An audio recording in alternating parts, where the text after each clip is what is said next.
Hello,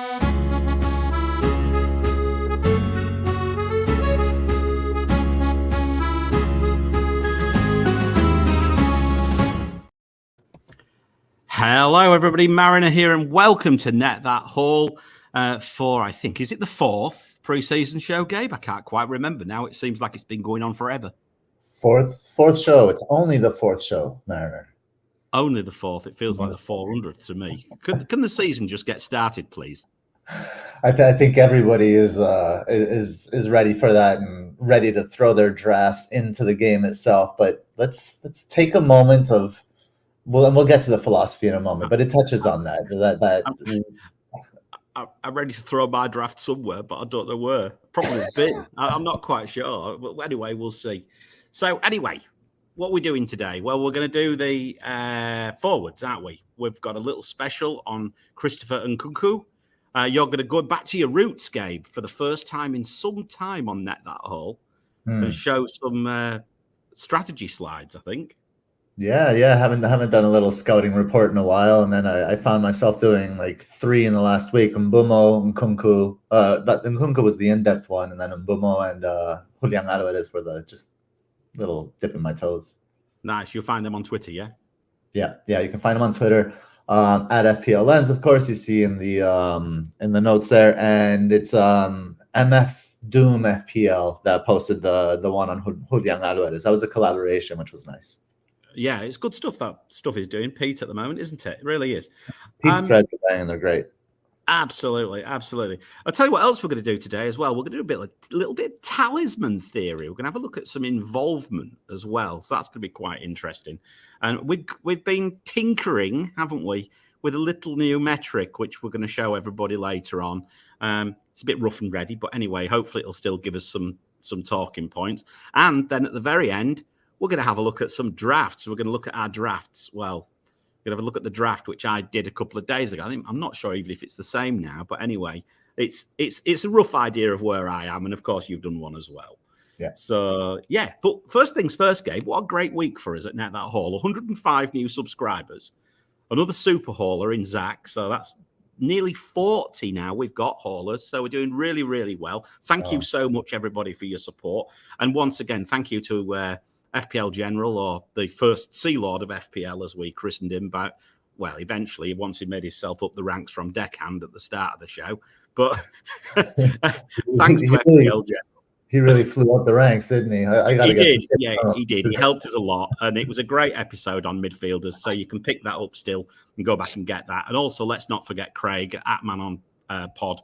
The Man on Pod as well, who helped us with goalkeepers and defenders the previous episode as well. So, yeah, you can still pick all that content up. It's still all relevant. Well, most of it is. And if you do like what we do, please give us a like. Please hit subscribe. And if you really, really want, become a member. Come and join us in the Discord chat. And you'll see that the first questions get answered today are those of the members. So, Gabe, I think we should dive straight in. We can just chit-chat all night about how we are, can't we? So let's crack on. And the first thing, as always, we're going to do is the philosophy. And once again, I have no bloody idea what you are on about, but please enlighten me.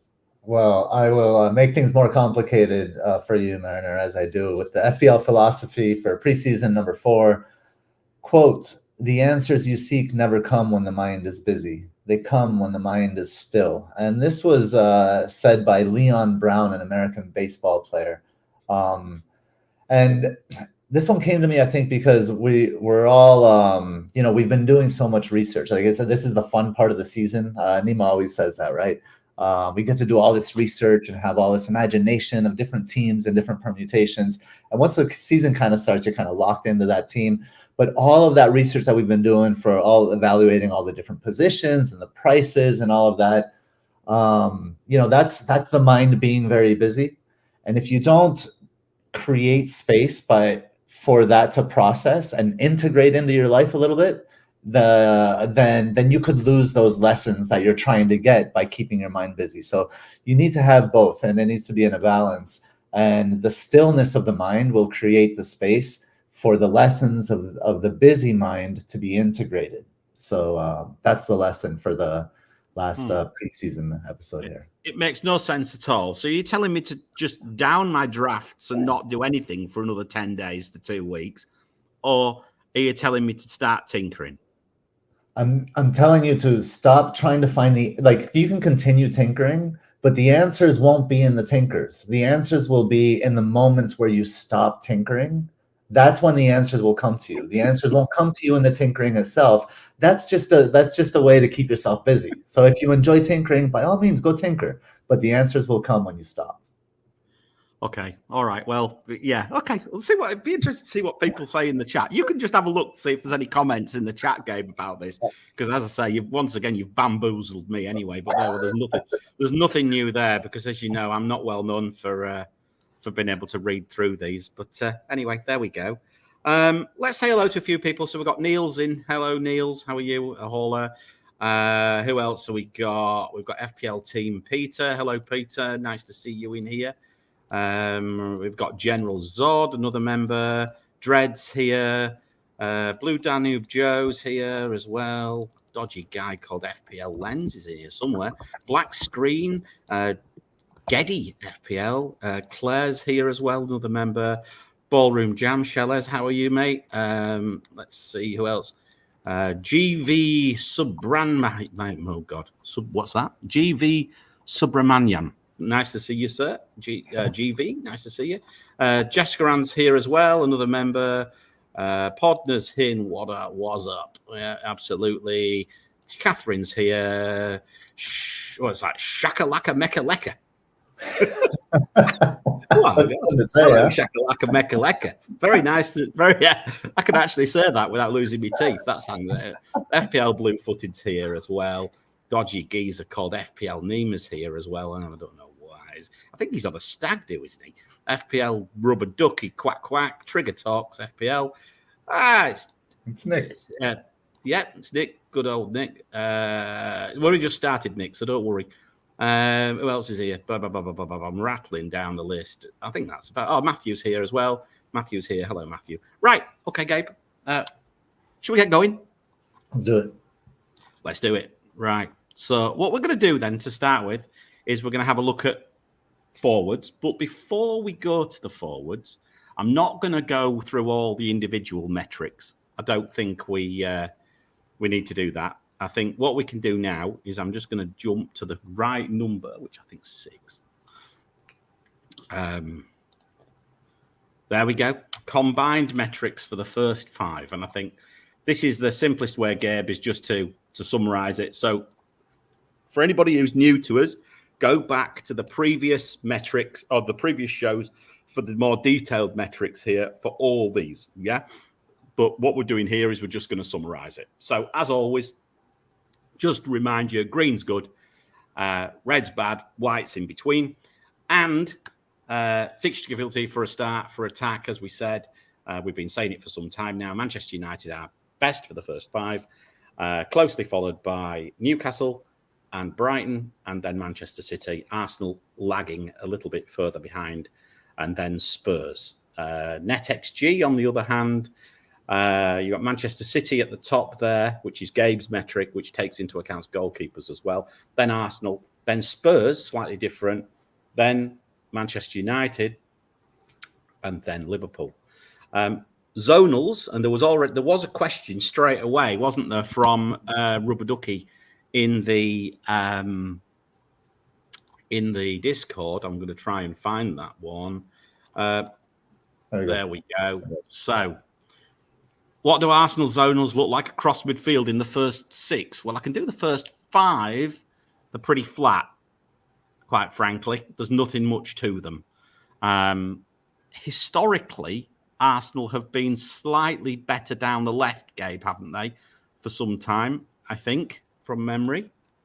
I think it for Arsenal, it depends what they're trying to do given the individual matchups. So if we look at the first 5 fixtures with Forest, Palace, Fulham, United, and Everton, and 4 out of those 5, they're obviously going to dominate possession, right? So they're going to be able to dictate that whatever their first option is, that's probably what they're going to try to do.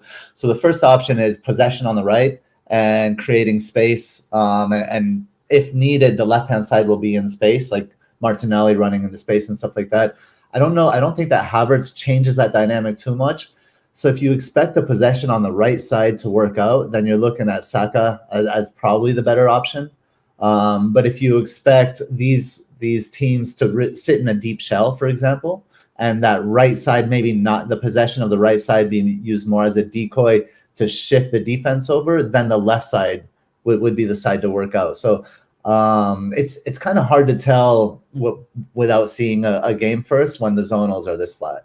Yeah, and they're really quite don't mean an awful lot at this moment either, do they? So it's one of those metrics which really you have to start to see how teams set up. There's changes afoot. Many teams have got changes there. How they're going to set up is maybe completely different to how they played last season. Just to give you an idea on who does have potentially a positive matchup in a zone is Brighton's right. There we go. 19 against 17 through the centre against 15 on the left. That's one which we would notice. And then you can look down, you can see some others. Chelsea through the middle, interestingly enough, Gabe. We'll come on to that one later, no doubt. Everton through the middle and on the right as well. Although saying that, Everton's good all the way across. But that's probably a function, not so much of Dyche ball, but more the function of who Everton are actually going to be playing in the first few weeks. Liverpool fairly flat.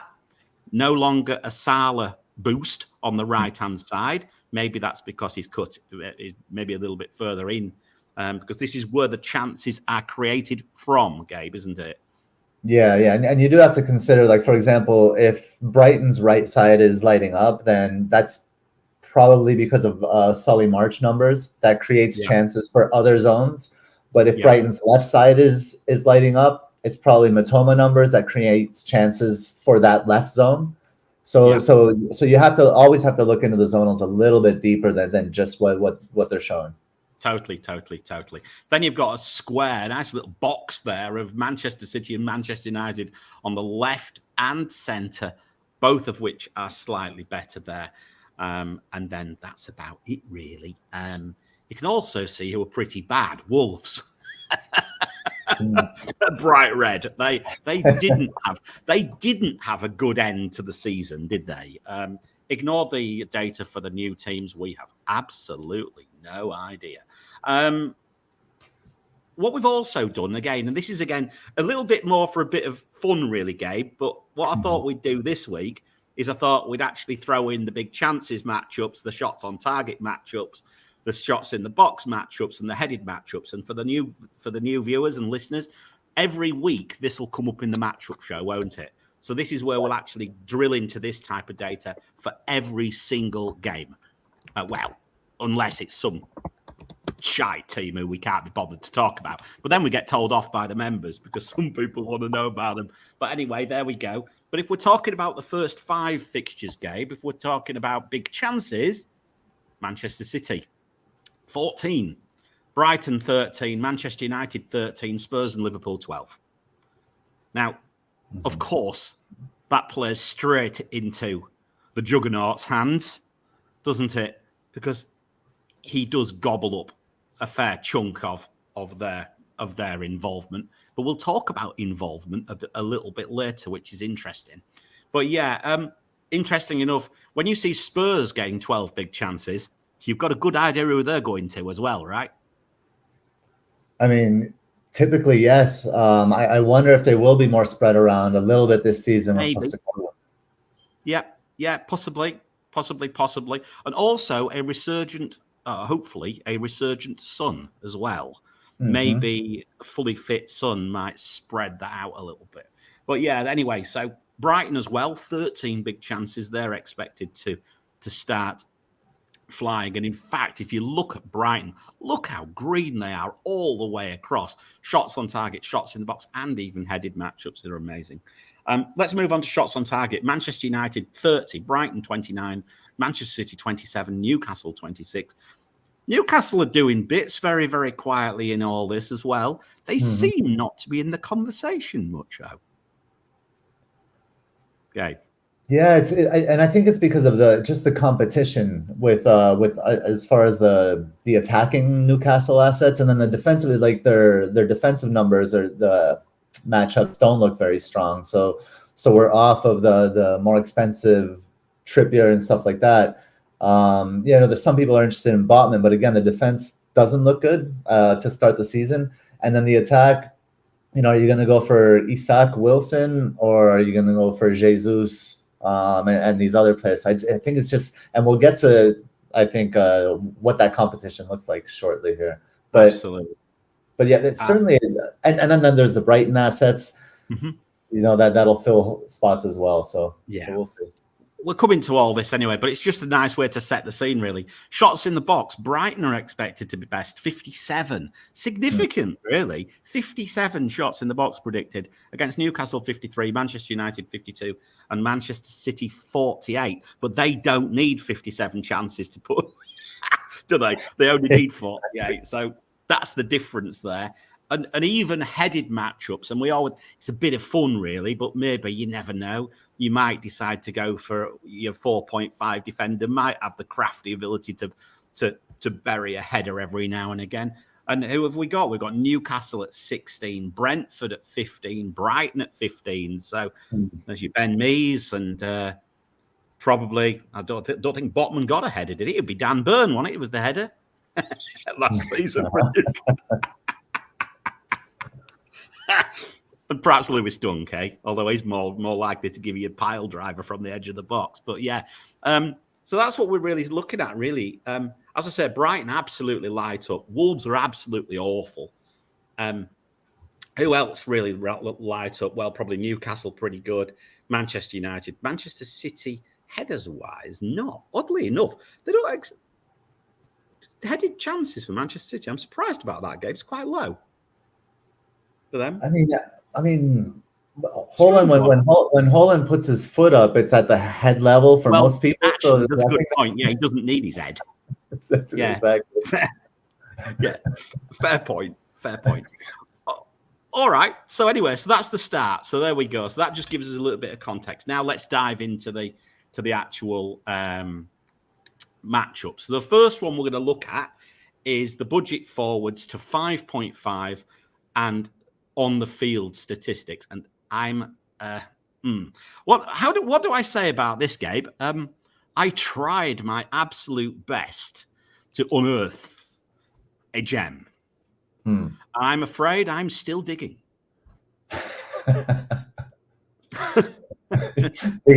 Digging yourself a grave if you're looking in that. I've been trying bloody hard to find someone, and I've got to be honest with you, I can't.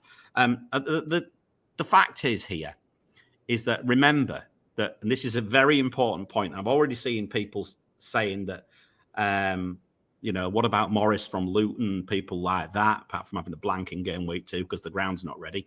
But this data does not include those players because it can't, because we haven't got any data for them. Right. So that's a different conversation. But if we were to have a conversation about 5.5, forwards up to 5.5, where would we go?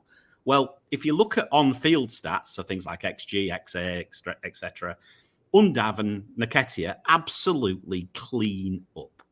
Simply clean up. If they're on the pitch, they will be involved. It's very, very obvious. The issue is, are they going to be on the pitch? This is in the current situations. I think we know they won't be. So yes. Exactly. So we don't really need to go into this data in too much. Now, I'm going down. So Nketiah and Undav are the first two there. Vinicius for Fulham. Right. There's a slightly more interesting one. There are rumours afoot that our mate has thrown his teddy out the cot because he can't get because he wants his big money moved out to Saudi. And potentially he's told his family he's going on strike. So Vinicius at 5 million could be an option, provided if Mitrovic does go, I would expect that Fulham probably would reinvest that money very, very quickly. Yes, but there may be a small window for a Vinicius punt at 5 million, and his numbers are not terrible. 97th percentile for points, 93rd for goals, 93rd for big chances, 90 for shots on target, 97 for headers. Not bad, actually. So there is one to watch, I think. That's the first thing I would say. He's on the screen, as you can see. The other player who's on the screen is Odsonne Edouard. 5.5 million, with the best minutes out of all this rabble, quite frankly, because it is a bit of a rabble. Scored twice yesterday in the second half. Came off the bench, I think, at halftime. Scored twice against Fulham. Numbers don't really light anything up, but potentially the minutes might be there for an Edouard. We'll come on to the other bits later on. But then we've got Dennis, Maupay, Moore, Wood. Nah, nothing much there. I mean, there's nothing emerging right now, Gabe. So I suppose we just keep going. I mean, we can chit-chat about the new assets as well, can't we, at some stage? But what I did, and I thought I wanted to try and, how do I put this? Try and draw some context out of this. So what I did here is, and this is where the new metric you'll start to see, guys. As I said, there's little or no involvement, little or no, value to talk about. So we thought we'd have a look at the involvement side. So this uses XG and expected goals conceded, and it does a matchup of it over the first 5 game weeks, as usual. Then it takes the involvement of the player, and then it splits their involvement by historic goals and assists data. And also it corrects for XG minus G. So basically, if you're scoring more goals than the XG, you get a bit benefits. Now, yes, I know, Gabe, we can look at this the other way around. They could be lucky. They could be brilliant. It's difficult. It's a little bit of a, how do we put it? Lick your finger and point it into, it's like throwing the grass up when you stood on the tee, wondering which way the wind's going to blow here. I'm not entirely sure, but it does give us one or two little interesting sort of things here. And what does it say? Well, it says that the involvement of these players is not high. If there are goals, the involvement's not high. 28% Undav, 27% Vinicius, right? 22% Dennis, 20% Wood. They're low, right? They're low. Okay? Whether we like it or not, they're not high. Expected involvement, Nketiah, the only one really who's got a little bit there. So there's something going on. And then again, they're not from great teams apart from Brighton and Arsenal. So the actual team's XGs are on the low side as well. So, they're not that involved in teams which are not that good. So don't look here. Don't shop here. Yeah, I think you've judged it. So look, but I do have one. There is one that interests me very much, and he's not on here because there's no data for him, of course, and that's João Pedro. He's absolutely club record signing for Brighton. And what I envision is I can see João Pedro lining up at the 10 position, but moving a little bit further forward, playing kind of like as a support striker to Ferguson. And as he does that, then Pascal Gross moving into that 10 position. So I think that'll be like kind of like how they change in possession. The other thing I like, one club record signing, £30 million. It's shocking that's a club record for Brighton, given all the amazing players that have come out of there. And when he won that penalty, this was actually something that FPL Libero turned my eye to, because I didn't see the game. But so when João Pedro won that penalty, he looks over at De Zerbi, kind of claiming it. So it'll be interesting to see between him and Pascal Gross who's on pens. But if João Pedro is starting at the 10, playing as a support striker even further up, and on pens, I mean, 5 million nailed. Well, it's a break the game version, is it? It's everyone's going to be on him in no time. But I mean, again, we can't talk. I mean, he did get fouled, didn't he? Was it his? He got fouled, and Gross wasn't on the pitch. I don't know if Gross was on the pitch or not. No, he wasn't. I know he wasn't on the pitch. No, he wasn't on the pitch. So he wasn't on the pitch. Who was the backup behind Gross? Is it Welbeck? I don't think he was on the pitch either. I mean, this is only what I've just gleaned off Twitter when I was sort of like scratching around today. But yeah, I mean, you make a very valid point. And the fact is, when they're spending that much money, they don't spend that much money for him to sit on the bench, do they? Well, you wouldn't expect him to anyway. Right. They bought him for a reason. Yeah, and there is, I mean, we don't know whether he's on pens or not. Claire mentions Gross wasn't on the pitch, as you said, Mariner, hence why he didn't take the pen. But one thing I'll say is a couple years ago, look here, it was, when was it? Like 21, 22 maybe. Gross was taken off of pens for a while. So I don't know who's on pens. I have to say, like, I think there are several situations where we're assuming the kind of like the heir apparent will take them, but we've seen some other, like, just some other people that can take them. So definitely keep an eye out when Gross is on the field.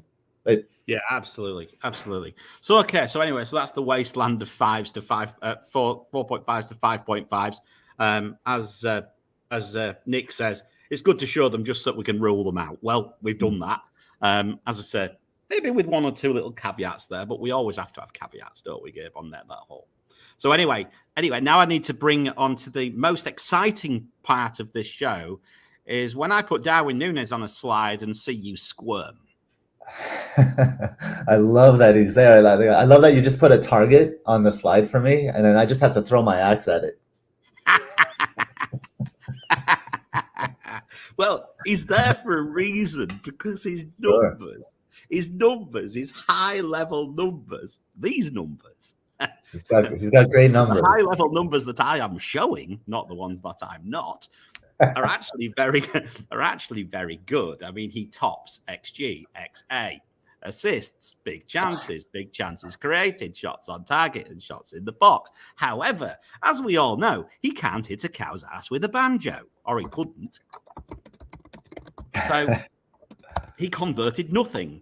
His XG was 0.68 per 90, and he actually converted to 0.3. So, yeah. Now, things can change, Gabe. He's only a young lad. Sure. He's only a young lad. I mean, you know, I've not seen much. I'll be honest, I've really been struggling to catch up with any preseason games. Everything I've done really is just by research, but I've not seen an awful lot. Apart from the fact his assists, he's quite good at assists, actually, because every time he looks to shoot, he passes. You know, it's easier to make a pass 6 feet than to hit a goal on target. It's like, why are you passing? But anyway, there we go. Anyway, whilst we're talking about Darwin, the other thing, of course, is that minutes-wise, I'm not entirely sure whether I'm not entirely sure he's nailed. I'm pretty sure he's not. But also, and I mean this in the nicest possible way, again, when you start looking at minutes, there's loads of caveats, and perhaps, quite frankly, towards the end of the season, you throw the minutes out the window, and perhaps even, is it even going to be the same now? But the fact is that there are players who are clearly more nailed than others. Mitrovic was out for a long time. Isak pretty much nailed. Alvarez not, obviously. Gakpo, not sure. Liverpool's an interesting one, Gabe. What the hell do we do with Liverpool forwards? Because we've got Gakpo and Darwin there, both at very reasonable prices. Mm-hmm. Are they really worthy of a discussion right now, in your view? Not until we know that they're starting. I think. I think Gakpo may be more worth a discussion than. No, I think equally. I think they're definitely players to keep an eye on. Could Darwin start ahead of Luis Diaz on the left-hand side of it? Yeah, that's possible, of course. And it wouldn't make much sense given what we've seen. But I haven't been watching their training sessions in preseason. I don't know if Darwin learned algebra this summer and now he can shoot. I don't know these things. So I want to see it first. And it's definitely a situation to keep an eye on. But one of these players, like if Gakpo's playing that kind of like interchangeable center forward with Jota or something like that, that could be interesting. If Darwin is playing in a front two with Mo, that could be interesting. So many things that that we just don't know at the moment. As a question from FPL teacher comes in that you put up here, Mariner. The merits of Hotpo does not come up enough in conversation. I agree. Think that's fair. I don't think he does. And I mean, he looks ex-lively when he's on the pitch, doesn't he? So yeah, and he does. He doesn't necessarily have the miss in the barn. You know, you couldn't hit a barn door from a yard like our mate there. But I don't want to rule Darwin out because I think I've got a feeling he's gonna be more involved. I think we're going to see more of him this year. I know there's been an awful lot of narratives being thrown around about him, and I think he's a watch and wait for me right now. Yeah. And I think Gakpo even the same. Maybe we'll see a little bit more preseason, but I mean, look, this is what I'm going to say here. We're looking now 6 to 7.5 million. We're normally looking at this area going, oh, I like him. Oh, I like him. He's all right. He's all right. Yeah, I fancy him. And you're actually thinking here, well, I'm looking down this list and I'm thinking, I can oppose nearly them all. Virtually them all. Mitrovic, obviously, we've already come up with why. Chucked his teddy out his cot, Vinicius could be interesting, but Andreas could be even more interesting. There's another topic. Isak, good fixtures, 500,000 cheaper. But if he goes out, if Howe starts playing them both and he ends up out wide, like he did at the end of last season, we're not that interested. Alvarez now, KDB's injury, I think he might be all right, or they reckon he might be all right, Gabe.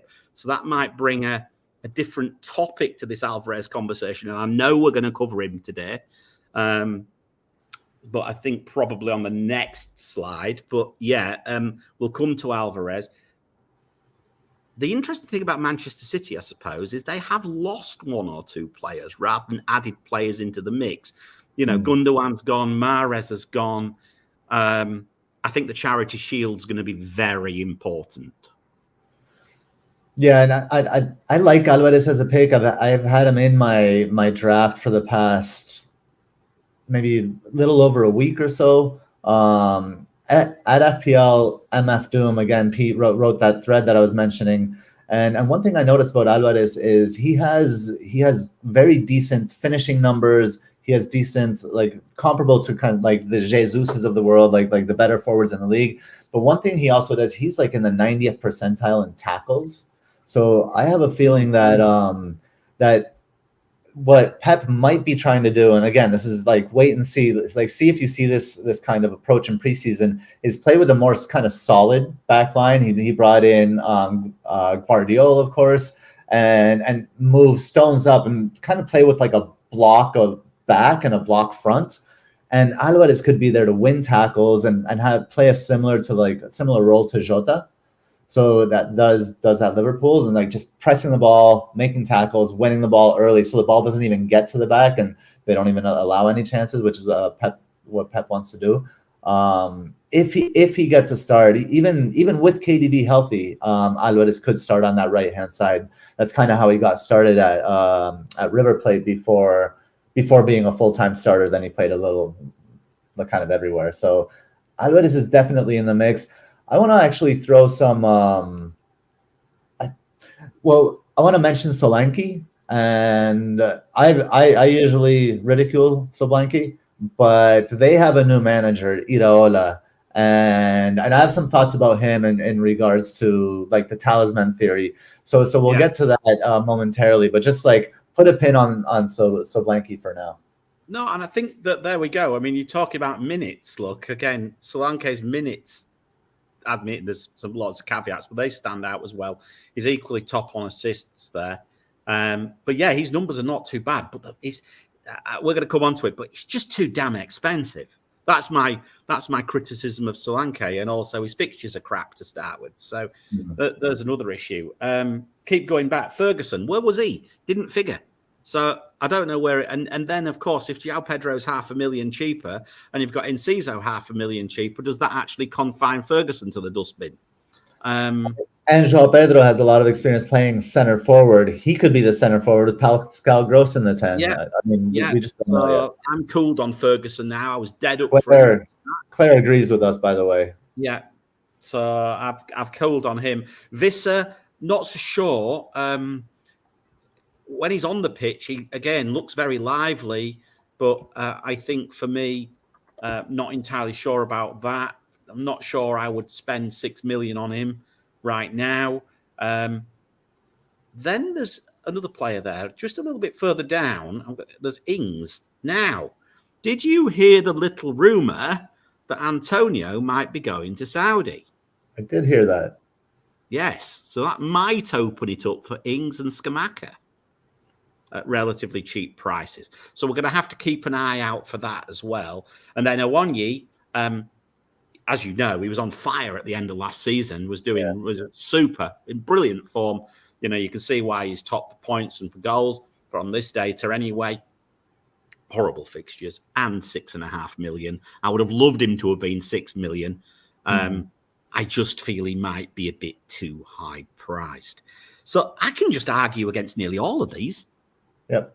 And the final kind of like pin on this one, or like bow on this one, is for 0.5 million, like at the 7.5 range. For 0.5 million, you get so much more. At the 8 million range, you get nailedness, you get talisman, so it's worth that extra bit of investment. And in the chat, they agree as well. There's several comments here saying they'd rather spend the 5.5 on a defender or on a midfielder than spend that extra cash in this price bracket. Yeah. I mean, you'll see my draft later on. I've got Chilwell in my draft now, because I'm thinking of spending that money on that fourth, and possibly looking at some rotation with Chilwell. So yeah, again, I've thought about this now. I've genuinely. I know some people are looking at 3-4-3.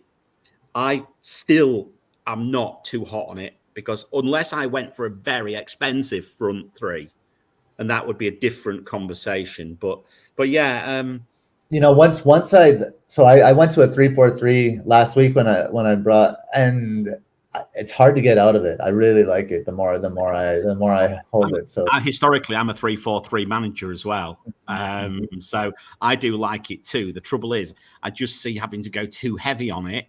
And then with all that plethora of strength across midfield, then I start thinking I'm going to miss out on something elsewhere. Yeah. Maybe not just downgrade one player, but I'm downgrading at least two, to try and get what I want with that front three. So at this moment in time, I've just got John McAtee in there from Luton, because he used to play for Grimsby.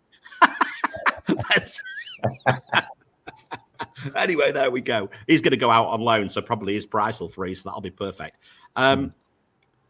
The value-wise things, this changes it a little bit, because now what we did, this is what we did with the midfielders last week, Gabe, again. So you'll see this, and look who now jumps to the top. It's Alvarez, and the reason is the fixture difficulties, and the net XG loves it.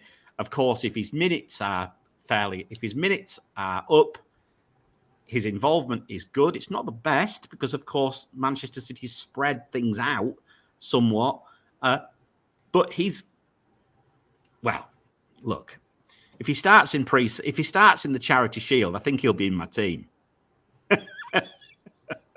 I don't think I can resist it if he starts in the Charity Shield. I think I'd probably be going down that route, because again, after that, yes, Ferguson's there. You can oppose him. Martial's probably going to Saudi as well. I've not even spoke about him, but he's there. Gakpo, Darwin, Isak. There's just nothing which you can genuinely, throw your hat on and say, I am absolutely sure at this sort of price point that this is the player that I want. Would you agree? At this price point, yes, 100%. I think that's kind of the only player that really interests me, given the little we know at this point, obviously. And we talked about the Darwin and Gakpo, so definitely keep an eye on those. And this player there's a player that's been mentioned in the chat several times, so I wanted to bring him up, and it's Nicolas Jackson. Yes. He's 7 million. Obviously, there's no data on him. Came from Spain, from Villarreal. Excellent player. He's used to playing as a lone striker. So if he plays, I don't know what system Pochettino will play. If with Nico Jackson, a 3-4-2-1 makes sense. Because then you can play Nico Jackson up top and then Sterling and Nkunku right in behind him. I don't know if Nico Jackson can play in a front two. That's just if so, then Nkunku and Nico Jackson could play up front. It could be a 4-2-3-1 with Nkunku at the 10 and Nico Jackson. So definitely watch his positioning, and if he becomes a starter, he could be interesting, especially in a 4-2-3-1 at 7 million. Even so, though, I think I prefer the extra 0.5 for Nkunku. Yeah, I think he'll be a talisman. I think. Yeah, more so we're going to come on to Nkunku in a minute, aren't we? So yeah. But I think before we do that, again, what I've done with this info, and again, just for the timestamps, where are we? So we are at 40 minutes. If you come to the YouTube, if you're listening, come to this at 40 minutes, and what you'll do is you'll see again the involvements of these players, the XGs of the teams, and then roughly what we're expecting with respect to their involvements for the first 5 game weeks. And what you'll see there, oddly enough, and it's tiny minutes, but I've left him in, is just, Scamacca was heavily involved. When he was on the pitch, it wasn't much, but when he was on the pitch, he was heavily involved in stuff. Mitrovic, 47%, Solanke, 44%, Awoniyi, 44% involvement. Okay, that's a clear standout for this price point, isn't it? They're the players who are most involved. So, of course, if Mitrovic is still at Fulham, then he is and will become an option. The fixtures are awful to start with. Awful. Solanke, again, you could argue the fixtures are awful and is maybe a bit too expensive. But 44%. Awoniyi, fixtures awful, 44%. Could I see myself owning him at some stage? Maybe. Just maybe. If he carries on the way he finished up last season, he might be a player who might actually come into our thoughts if Forest get going at home. And they have got a couple of reasonable home fixtures, I think, in the first few weeks. But I can't see us being on him anytime soon. Expected involvement, Mitrovic and Solanke, 54% and 39%. The only ones who are really there. Team-wise, well, Martial's probably going anyway. Then you've got Manchester City, obviously Alvarez with 9.2 XG for the first 5 games. So if you look at it from a perspective of expected involvement, Gabe, I'll just read you a few out. And this is probably the simplest way to say it. So Solanke, 2.31 from 6.75. This is involvement. Mitro, 1.5 from 6.75. Now, Mitro's minutes could, if he's playing, will go up from. In mind, he hardly played towards the end of last season because he was suspended, right? Yeah. Isak, 1.43 of 8.55. Alvarez, 17% of 9.22. But again, if he's on the pitch more, you expect that probably to go up. But none of these are game changers as it stands. None of them are. Alvarez possibly has the ability and the likelihood, to possibly get to that point. But put it simply, with Manchester City, more XG, but it's spread more. Right. And then they could be game changers if the predicted minutes change. Is I think what we're saying. And Alvarez, right, shoots to the top of that list. Yeah, totally. I mean, look, you cannot say anything else to that. And I mean, this is per 90s. So I mean, just look at it. Look at the overall number. Look at the XG number for the team, and then look at the expected involvement, and then just divvy it up, and you can do it yourself. It's so easy. There's nothing to it. Like I say, I've made a slight correction for XG against G, but it doesn't have a great impact apart from players like Harry Kane because he gobbles XG for breakfast. Yeah. So, but yeah, there we go. So very, very interesting that it looks like, if you're starting to pick out players who might be, if good fixtures come around, who's going to get involved? Mitrovic, Solanke, Awoniyi. Mm-hmm. Maybe jump on, jump offs. Maybe for the season. Mm-hmm. But, it is what it is.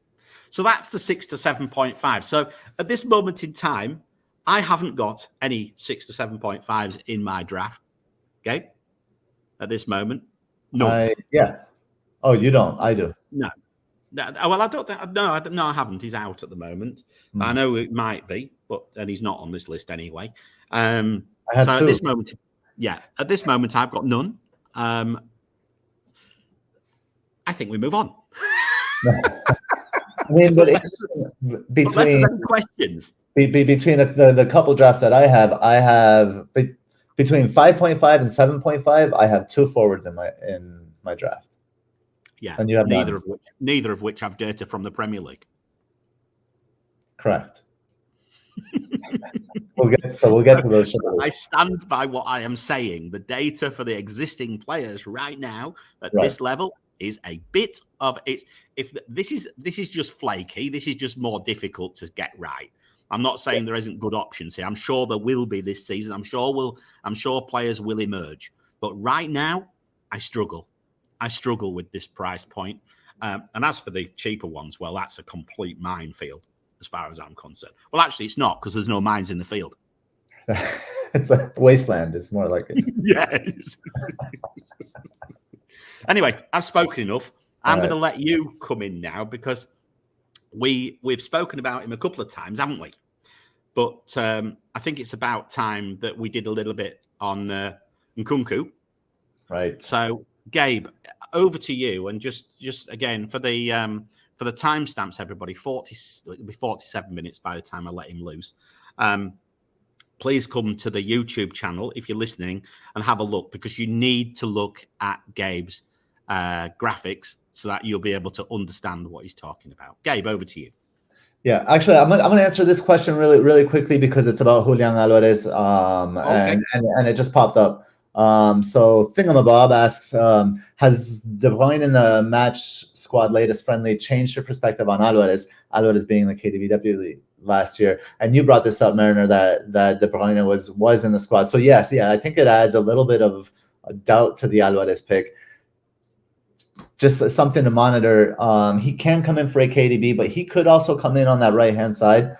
So just, but I think it makes that pick a lot more risky. Less nailed for me. And before we go, just again, if you enjoyed what we've done so far, hit like, hit subscribe, and if you've not done already, if you're new, and if you'd really like to become a hauler as well. There we go. Gabe, 48 minutes, go. 48 minutes. Here we go. Christopher Nkunku. I did a deep dive on Christopher Nkunku over the last 4 seasons at RB Leipzig. And what I noticed here, what we have, the first image here is the positions played, and basically every position from right back to center mid to left wing to center forward. But I'll talk about in more granularity about his positional evolution. And then to the right of that, we have a radar map kind of comparing Nkunku with Gabriel Jesus.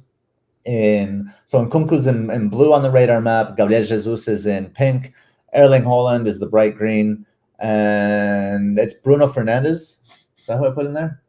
I don't remember. I can't see. I can't see. Can you see that image? God, it's terrible. What colors have you picked? You can't pick the colors. Can't you? Yeah, but anyway, I think it's Bruno Fernandes. No, it's not, because that's the same position. But anyway, it's Benzema. Oh, it's Benzema, of course. So, you useless kid. Awesome. No wonder. That actually makes a lot of sense. And we see Nkunku's stats really stack up with kind of the best in the world here. Top for XA amongst that list. Second for off the ball actions, which aren't so interesting for FPL, but second for passes received. Not an aerial threat. We knew that. Second for non-penalty goals. Joint top for XG. Second for passes received, passes inside the box. So Nkunku is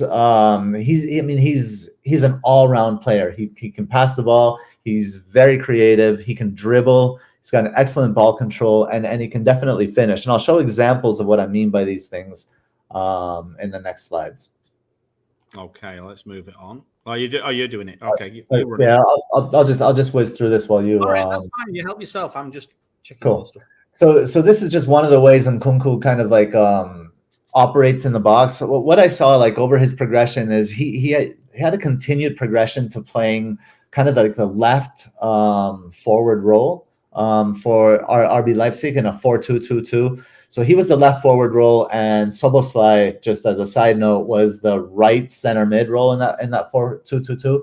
But here we see why Nkunku, his touches in the box have increased. His his shots have all become closer to goal throughout his career at Leipzig. And this is why these examples show how dangerous his presence in the box is. In the first slide, we see Nkunku is kind of like driving at the goal, and there's one defender that's about to tackle him. He's about to slide. He goes down, and Nkunku puts the ball on the outside of his right foot. And this is kind of like a staple move of his. Inside the box, he'll keep the ball on the outside of one of his feet and let defenders dive in as he creates more space by just touching a little wider or like pushing it a little further with that outside of his foot. So in this case, he's not going wider. He's going towards the goal. And the defender slides right by him as Nkunku does a little move around him. Then the next defender comes. He's about to Nkunku fakes a shot. The defender slides. He does that same move with the outside of his right foot again. He slides through him. And then another defender comes in to back that player up. And then another defender comes in to slide in. We see in the third slide, the bottom left there are 4 defenders that Nkunku has right in front of him. And then there's a 5th defender closer to the goal. So he's drawn the attention of 5 defenders, and he's still maintaining possession.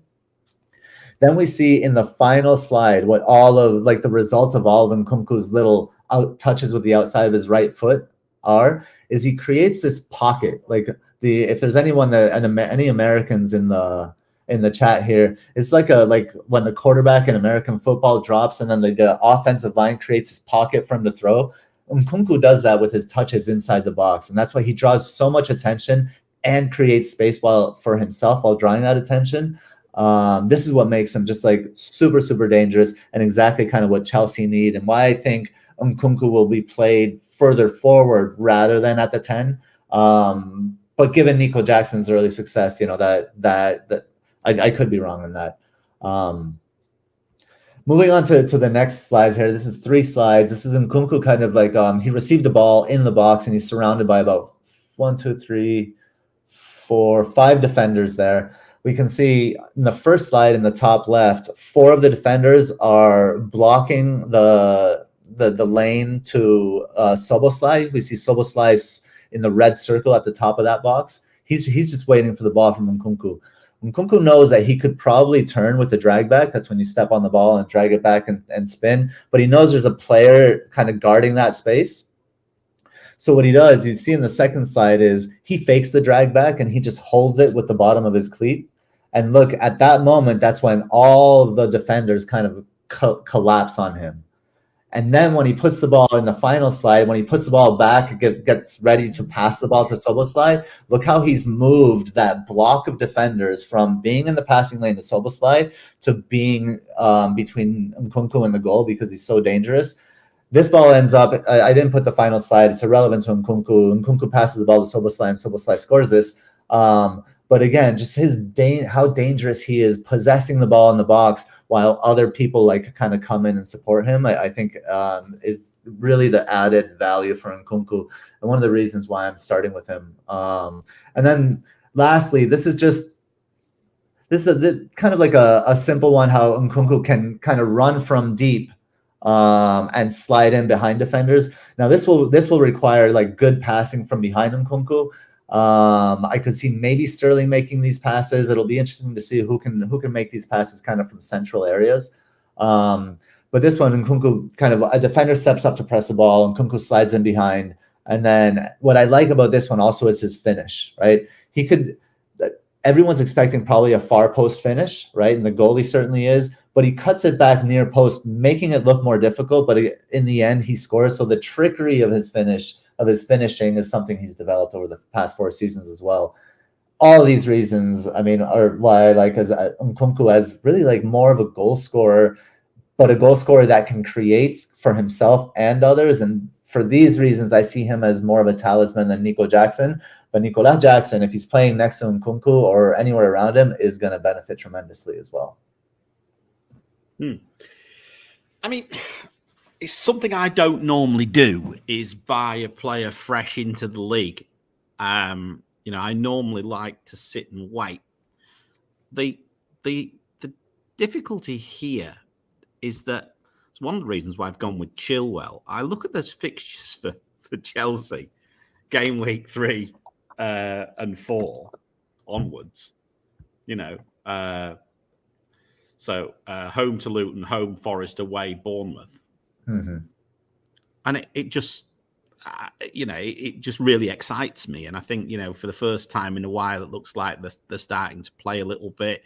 Looks like they're gelling again. Maybe Chelsea are on the way back. And that's one reason why I've got Chilwell in my team, is in anticipation of that run, knowing full well I can bench him if I want to. Maybe I shouldn't bench him against Liverpool. But anyway, I might. But there we go. But I just think, you know, I think the conundrum for me here, and I think it's the same as a lot of people here, is it's probably going to be Jesus against Forest, or it's Nkunku against Liverpool. I don't dislike either. Mm-hmm. So, again, it's just something which always, I have this sit and wait scenario. And, you know, General last week spoke about the need to be patient. Should we be patient with this? Or in your opinion, is this just too obvious? I mean, I don't think it's too obvious, because there are other like quite sensible options, right? So I don't think this is obvious or universal or need or anything. What I will say, I think it'll depend on your strategy, and I think this part's the strategy part's pretty important with who you start with up front in your forwards. Because one of the reasons I'm starting with Nkunku is because in game week 3 the fixtures also turn for City go on this ridiculous run, so you have to make sure you have your City players. If you don't start with City players, maybe even City defense, then you may be looking to bring them in. So can you bring Nkunku and City players in? And then the other team that has a fixture swing in game week 3 is Spurs. So what if Son starts hot, for example? What if Maddison starts hot? Are you going to bring Nkunku, Maddison, Spurs players, and City players? So the need starts to pile up in game week 3. And then lastly, one of the reasons why the case I would make for Nkunku over Gabriel Jesus is you could go Saka and Martinelli in midfield and cover Arsenal that way. But I don't see any other way to cover Chelsea if Chelsea do well at the beginning, and specifically in Nkunku. So for those reasons, that's why that's why he's in my most recent draft. But you got, I think the key is to have a plan for game week 3. But have players that you're starting with not great fixtures maybe, but you don't have to bring them in game week 3. Players you trust. That's Nkunku for me. It might not be for someone else, and maybe Maddison, for example. I can see. I see what I can see what you're thinking about. I can clearly see it. I'm just, like I say, got to get my head around it as to whether I go down that route as well. Because it's been in my drafts. I've got to be honest. It's been in and out.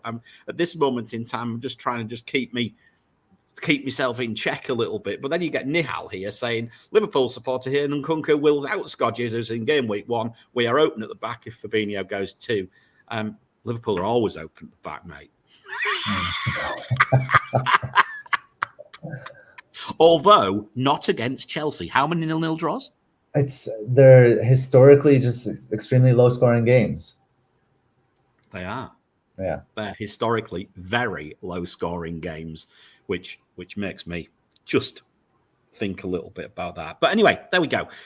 Thanks, Gabe. I think that's really, really good. And I think, again, this is the most important thing about this, is that, this is where we're completely different, isn't it? Because I'm more on the stats, you're more on the eye test, although I think I've started to indoctrinate you more into the stats over the years. But I think, again, this is very much a case of having to look at it as we don't know an awful lot yet. I think we'll, again, in another couple of weeks, bit more preseason behind us, perhaps we might have a little bit more idea. But yeah, very interested in Chelsea, I have to say. So thank you. Let's carry on then, shall we? Should we jump back into these forwards? So now I think we're going to go to the 8 millions and upwards. So, right, 8 million and up. So, okay. So, again, on-field stats. Well, it's hardly surprising who sits at the top. The bloke's an animal, isn't he? It's Erling Haaland. Even with his minutes down, he still sits at the top. But anyway, there we go. Obviously, XG's top. He's top for assists as well from this group. Also big chances and shots in the box. Very unsurprising, but he's 14 million. But hey-ho. There will be someone somewhere who will go without Erling Haaland. There's actually a question about that. Maybe we should take that one on in a minute or two. I know a couple of people have DM'd me, and they're going without Haaland to start. Yeah, let me just continue, because the next player, and this is now we see where we're starting to get to a point where we're getting genuine FPL assets, in my view. Because the next one's Callum Wilson. Now, his minutes are down in this, but of course, that's because he's every now and again he's injured. If Callum Wilson's fit and he gets a run and he starts scoring, he tends to score in chunks. Always does. And, you've got to be ready for Callum Wilson for his leg to fall off, right? You've just got to accept it, right? It's the truth, as TS Editor says. It's the truth. Shout out to the cheaters, to Always Cheating Podcast. Absolutely. So anyway, the truth is he's top for XA, he's top for points, he's top for goals, he's top for shots on target, and he's tops for headers out of this group. So Callum Wilson, despite you only saying it rains in the desert every now and again, right? I'd still never forgive you for that. Game week 36 last year. It rained here last night. Fuck. It actually rained in the UAE, somewhere else, not in Dubai, but it has rained here in the last day or two. But you're still pissed. Fuck. But anyway, there we go. He sits there quite merrily, sat there at 8 million, right? With his numbers, which are genuinely great numbers. Even, above Harry Kane for some of these stats, because Harry Kane sits top for involvement, surprise, and for big chances created. And there's Kane's other aspect to his game as well, is the fact that not only is Kane an elite finisher, he's also somebody who can create an awful lot as well. So from that side of things, Harry Kane sat there at 12.5. Nailed as nailed can be, although his wife apparently has been spotted in Bavaria. Akiv is saying here in the chat that Bayern's offering a 5-year contract. Wow. Well, but I wanted to mention, you said it, you're talking about Kane and involvement, but look at this. This is why this bracket is so strong, right? The involvement, these 5 players are just 94 to 100 percentile. Yeah. Remember, these are percentiles. So these are the big beasts. These are the big beasts of forwards, and they're priced at this level for a reason, right? All of them are priced at this level for a reason. The next one behind Harry Kane is Watkins, Woodworkio himself. Absolutely nailed again, pretty much. Virtually nailed, as nailed can be. Doesn't top anything, but 96th centile for XG. 93rd for goals, 99 for involvement, 96 for big chances, 95 shots on target, 94 shots in box, 93 headers. Another fantastic option. I'm just not sure whether I can find a spot for him right now, but I'll tell you what, he's in my thoughts, and I'll explain why in a moment, because there's something we need to again think about this, and that is the level of their involvement when they are on the pitch, right? And I think this is quite key. at this, even at this price point. Very, very important.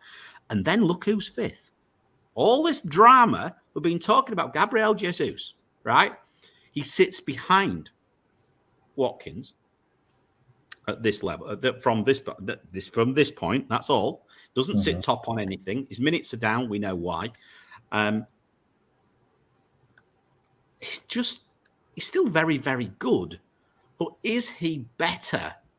Is he better than the other options, Gabe? Because what I want to do here now is then take it forward a notch, because when we start talking about hang on a minute, there we go, the involvement, look, if we look at this for 8 million and above, Gabe, look at the involvements. Kane, 62% involved. Watkins, 51. Haaland, 48. Wilson, 45. The data that I've got, Jesus is not that involved either. Yeah. They're spread out. It's spread. Yeah, I love this involvement table. Spread like this, and Jesus still at the bottom previous table, bottom of this table. Here's what I will say about Jesus. Do we expect, and it's a question about Arsenal, do you expect Arsenal to begin the season the way they ended last season, the way they began last season, or somewhere in between?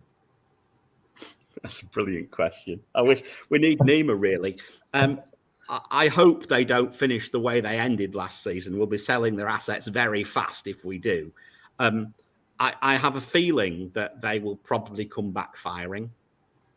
Remember, when I say, Forest, Palace, Fulham, United, and Everton. Yeah. I mean, look, Forest, although Forest gave them a hell of a game, didn't they? Although that was when Forest were in a desperate scenario, right? And it was at Forest. Yes. Very different. No, of course. They're completely different away from home. Completely different. But just going back to what we were saying, we'll keep talking about Jesus anyway, but look at those involvements, right? Look where Jesus is. Look at Watkins, 51% involved, right? Again. But Harry Kane just gobbles this up. Just literally just gobbles it up. 4.85 involvements in the first 5, roughly. Yeah. And nobody, what's his ownership? This is about 50. No, Kane. It's about 15%, I think, off the top of my head. So it's 62% involvement of 7.92 gives 4.85. And even value-wise for involvement is very good for Kane. Even value, if you look at it at the end. PI, so that's predicted involvement per million. It's another one of my... It's like private investigator, Gabe, PI, yeah? Watkins is very relevant. 51% involvement, but of less, of course. But it still corresponds to 3 predicted returns in the first 5. Mm-hmm. Can you expect that out of Jesus?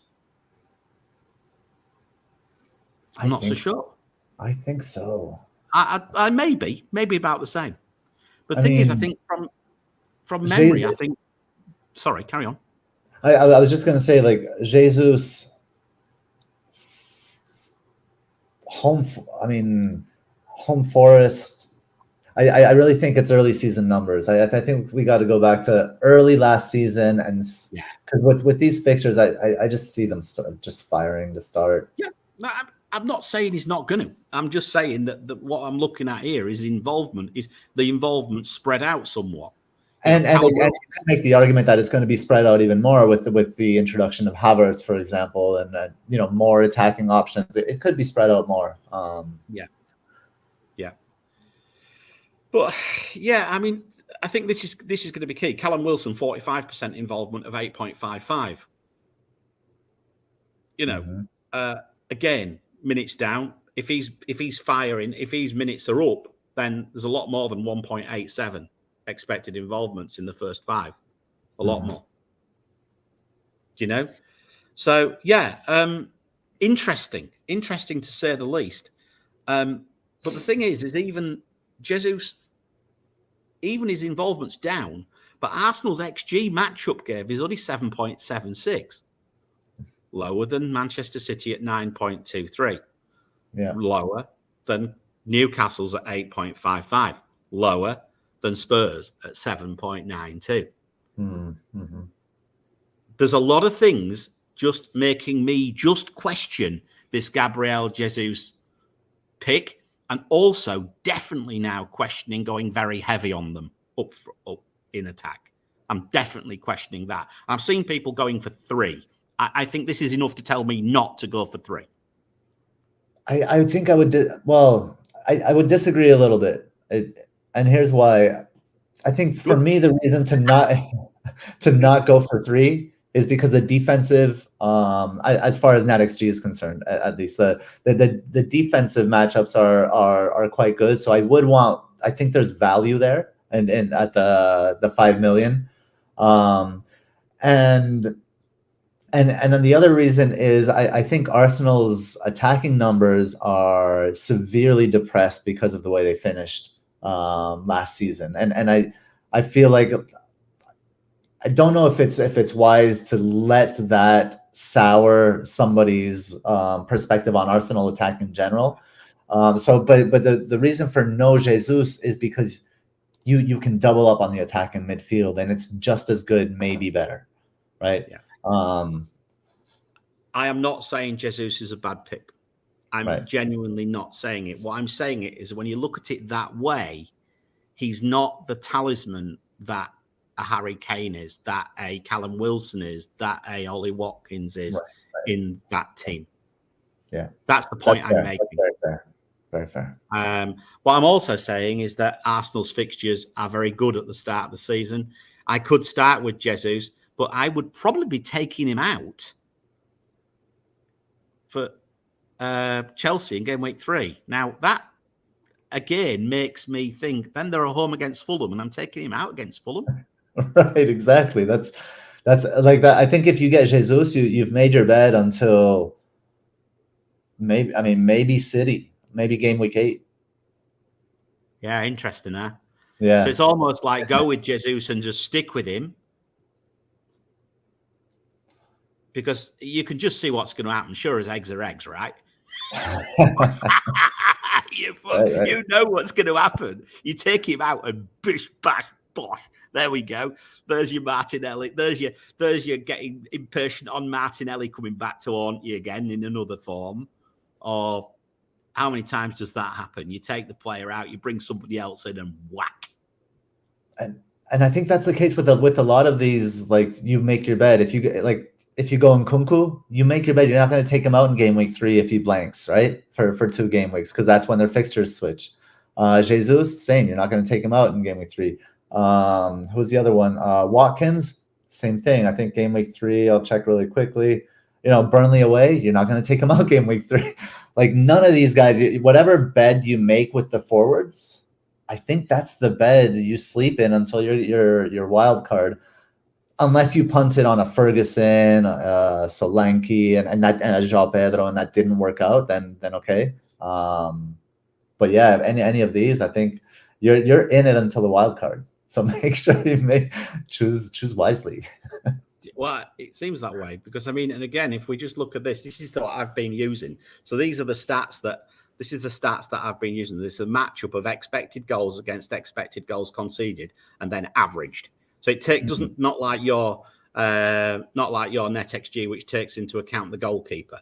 So it's halfway to your. It's sort of like in between. It's like a halfway house metric. This one, right? I guess. So if you look at this straight away, Arsenal's first game 1.9 against Forest, but it's 1.9. Fourth game against Manchester United 1.91. Actually, Fulham, oddly enough, is not quite as high, and away at Crystal Palace is definitely not. Now, again, Arsenal away from home are a different beast than they are at home. And have been consistently as long as I've been having my evil laugh on Net That Hole. I think I've been chuckling about Arsenal for years, although they were a lot different last year. But look at the XGs of the XGs or the XG matchups of some of these players. right? For example, look at Brighton, 2.39 XG against Luton, right? That's a bit of a difficult one to work out because, of course, Luton are new. But Manchester United against Wolves, 2.5, Gabe. Now, if you think about that, and then you think who's going to be involved in Manchester United's chances or the XG, and who's that going to be? Well, I think we've got a pretty good idea. Be Tweedledum and Tweedledee. It'll be Bruno Fernandes and it'll be Rashford. It'll be whichever one you didn't go for. Or both. Or you go for both, is the question that I'm gonna say here. Because, again, if you look at this, now, of course, Manchester United's 2.5, then 1.5 against Spurs, 1.7 at home against Forest, 1.39 away at Arsenal, 2.12 home against Brighton. Not at all bad. Not at all bad. But this is important because, again, timestamp this one, leave it on the screen, 1 hour 15, because the next slide I'm going to go to actually lobs all the forwards in over the first 5. I think it does. Yes, it does. No, does it? Where's the... hang on a minute. I'm missing... No, it's right. It's the first 5. So this is all the forwards, right? So you can see that. You can see Kane sat there very happily, 4.85. You've got Haaland, Watkins. They're your 3 big beasts as far as I'm concerned in the first 5. Jesus is further down. Now, of course, there you go. Look at Jesus' minutes, 35. Add that, double that, you can double him. We can double these numbers. But that still only takes him up to 1.5. It puts him about 4th or 5th. It doesn't put him right up there. Yeah, do you see what I'm getting at? Yep. Do you see that? So as far as I'm concerned here, if you're looking at value, you're talking about Watkins. Watkins is your value forward, in my view. Solanke is very good, even though he's overpriced, I think. But you imagine what he'd been at, if he'd have been at 6. What Solanke would have been very, very interesting. Kane is still good value as well there, but this is key, I think. I think what you can clearly see here is that you have a relatively small group of very, very good forwards. And then you've got a lot of players who are sharing XG out with lots of questions and caveats behind them. And I think that's where I am with forwards. Well, I think that sums me up. Yeah, I think you hit the nail on the head. And one thing that we've kind of brought back into the conversation is Ollie Watkins, because he has been kind of like the forgotten forward, right? And we've certainly made some people think of him. Nick here says, the more I think about it, the more I like Watkins over Jesus. So it's good to bring him back in the conversation and see he is such a talisman, and the data does back him. The fixtures aren't terrible either. So, but yeah, I'm with you. I think involvement is key when you're splitting hairs amongst these assets. I don't know what else to look at, if I'm honest. If I'm trying, I mean, short of the eye test, and again, we're just not there yet, you know. And I love the idea, Gabriel Jesus and Martinelli, that the chemistry that those two have got. I love it. It's exactly what I look for in FPL, is those double returns. I see it, you know. But yeah, I mean, there's still, we just have to, it's still a sit and wait. I think if you're looking at statistics right now, you know, like you say, you've got the Harry Kanes of this world who's just literally gobbling this data up right now. Now, he might not even be here. If Harry Kane's out of the game, then, you know, quite frankly, it's a bloody wasteland between 14 and 8, isn't it? A complete bloody wasteland. But yeah, I like the look of Watkins, I have to say, and I think I expect it.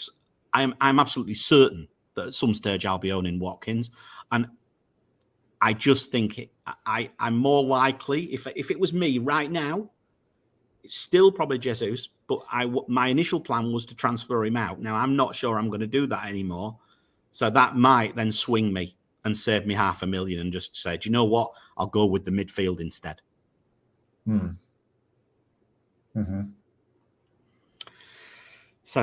So that's where we are with forwards. Before we go into sort of like a bit of, shall we say, talisman theory as such, do you want to? There was a question about Nicolas Jackson. Is there anything else we want to talk about him? Because in the new assets which we've got, because we've got a new asset slide, of course, as usual.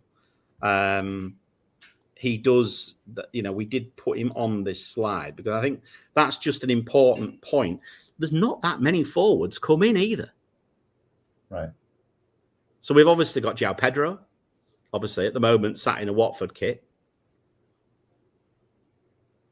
But yeah, he's a key. I think what we might see. Let's be honest. I think all these three players will have an influence on what we do in the coming weeks. Yeah, it shows the key forward signings in the league and how hungry we are as FPL managers for viable forward options, right? So we're pigeonholed into Holland, of course, and it's just exciting to have more options. Yeah, absolutely. So okay, so that's forwards. So 1 hour 20, right? So we've now done goalkeepers, defenders, midfielders, and forwards, right? So we've done. Now, isn't it about time? What we do now we always like to do this, and what we've been doing all the way through this pre-season is we've just been trying to give context against other price points and also other positions. So I think what we probably need to do now is run the same exercise as we've just done, but throw in the midfielders. Okay. So what we're going to do now is add the midfielders to the equation.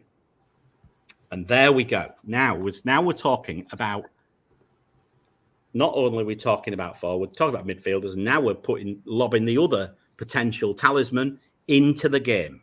These are all the players who potentially have come up in conversations last week with FPL General, the first Sea Lord of FPL, as we've said. And yeah, look who sits at the top when it comes to player expected involvement 5. So that's my using the XG against XG, XG created, XG conceded, and then putting his expected involvement in. It's actually an average of actual and expected, and then actually just correcting a bit for XG, for only XG. And you'll see that Harry Kane sits there at 4.85. Next player, Marcus Rashford, 3.58. Next player, Erling Haaland, 3.49. Next one, Bruno Fernandes, 3.47. Next one, Watkins, 3.33. Mo Salah, 3.24. Bowen, 2.44. Okay. Notice the little green stars, Gabe. Do you know what that means? Do you know what it means? I would say under 10% owned. Well, 10 out of 10. Nice. Good guess. Nice.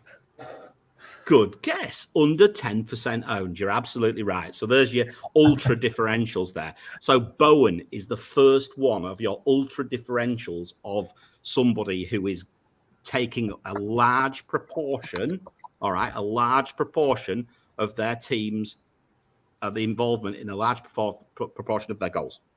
Okay? So there we go. So that tells you that, again, Jared Bowen, and he's in a bit of preseason form, isn't he?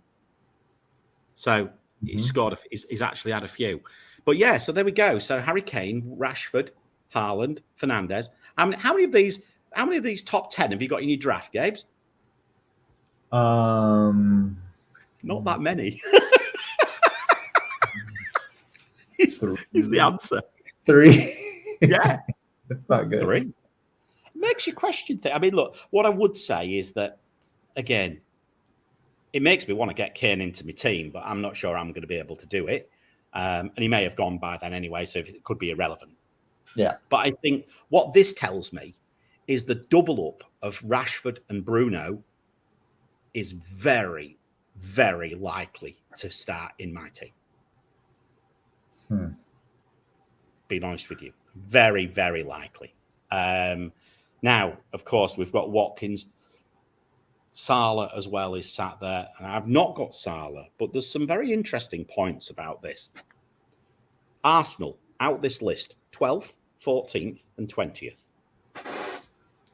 Saka, Odegaard, Martinelli. 12th, 14th and 20th.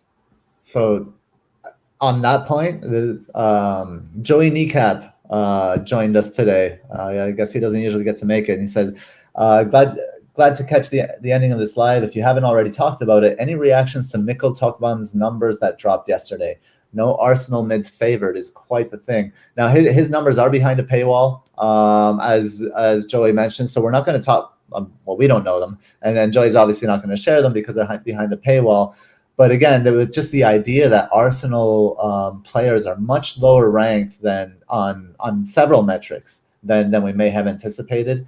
And again, I'll go back to like the metrics are operating under the narrative, the end of season narrative of last season for Arsenal. So they will all be depressed. I think if you take those metrics and make it about the first 8 game weeks, I bet those Arsenal assets shoot right up there with Rashford and Bruno. And it's just up to you to decide how Arsenal will start. Will they start the way they ended or the way they began last season? Yeah. But again, what I keep coming back to is that, the XG, the matchup for XG is not that great. It's okay, but it's not brilliant, right? And then they spread their XG about. How many times have you owned an Arsenal asset? I bloody have last year. I remember it well.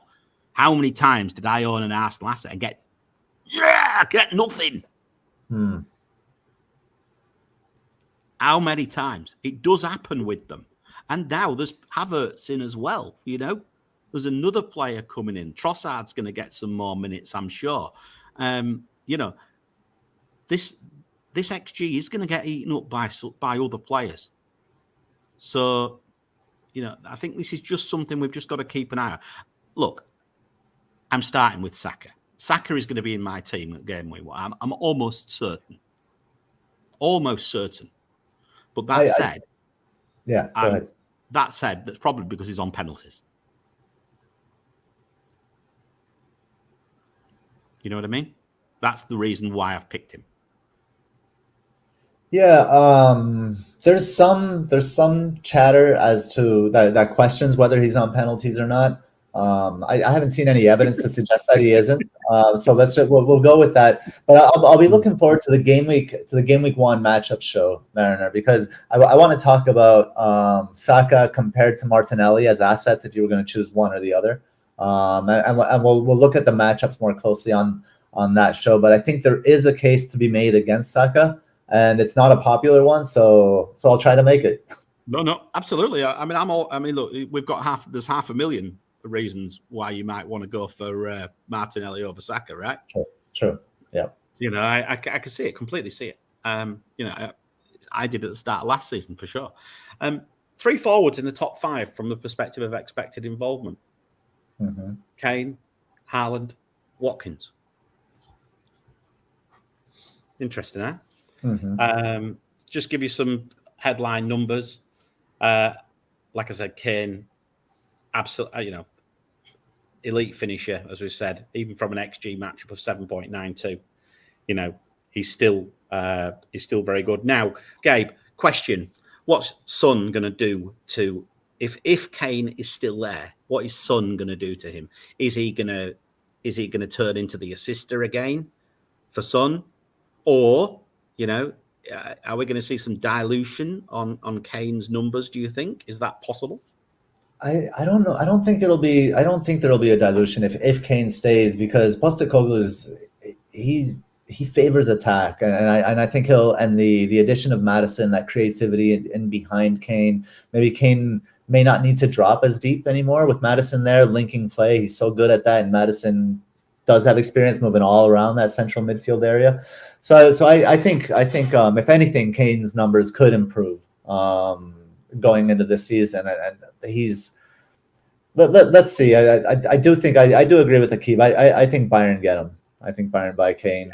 And then we'll have to see who plays there. And if it's Richarlison, who hasn't come up in any, somebody asked about Richarlison and someone else, if they haven't come up in these slides. He's Voldemort. He's Voldemort in this show. Nobody speaks about him. Yeah. So Richarlison is out through Mariner's like bias filters there above. That's what those little arrows are. That's the bias filters. I mean, look, with all honesty, right? Yeah, of course he's going to come up in conversation if Kane goes. Of course he is. But so is Son. Yeah. And look, Son is sat there with a little green star next to him, which about halfway down, which tells you that he's under 10% owned. So again, there's another one to watch. There's plenty of things to watch here. I'll tell you what I'm going to do now, Gabe, is I'm just going to give you the comparison between Rashford and Bruno. Okay, Rashford 3.58 from an XG of 9.22, and Bruno 3.47 from 9.22. The value's virtually the same, 0.4 and 0.41.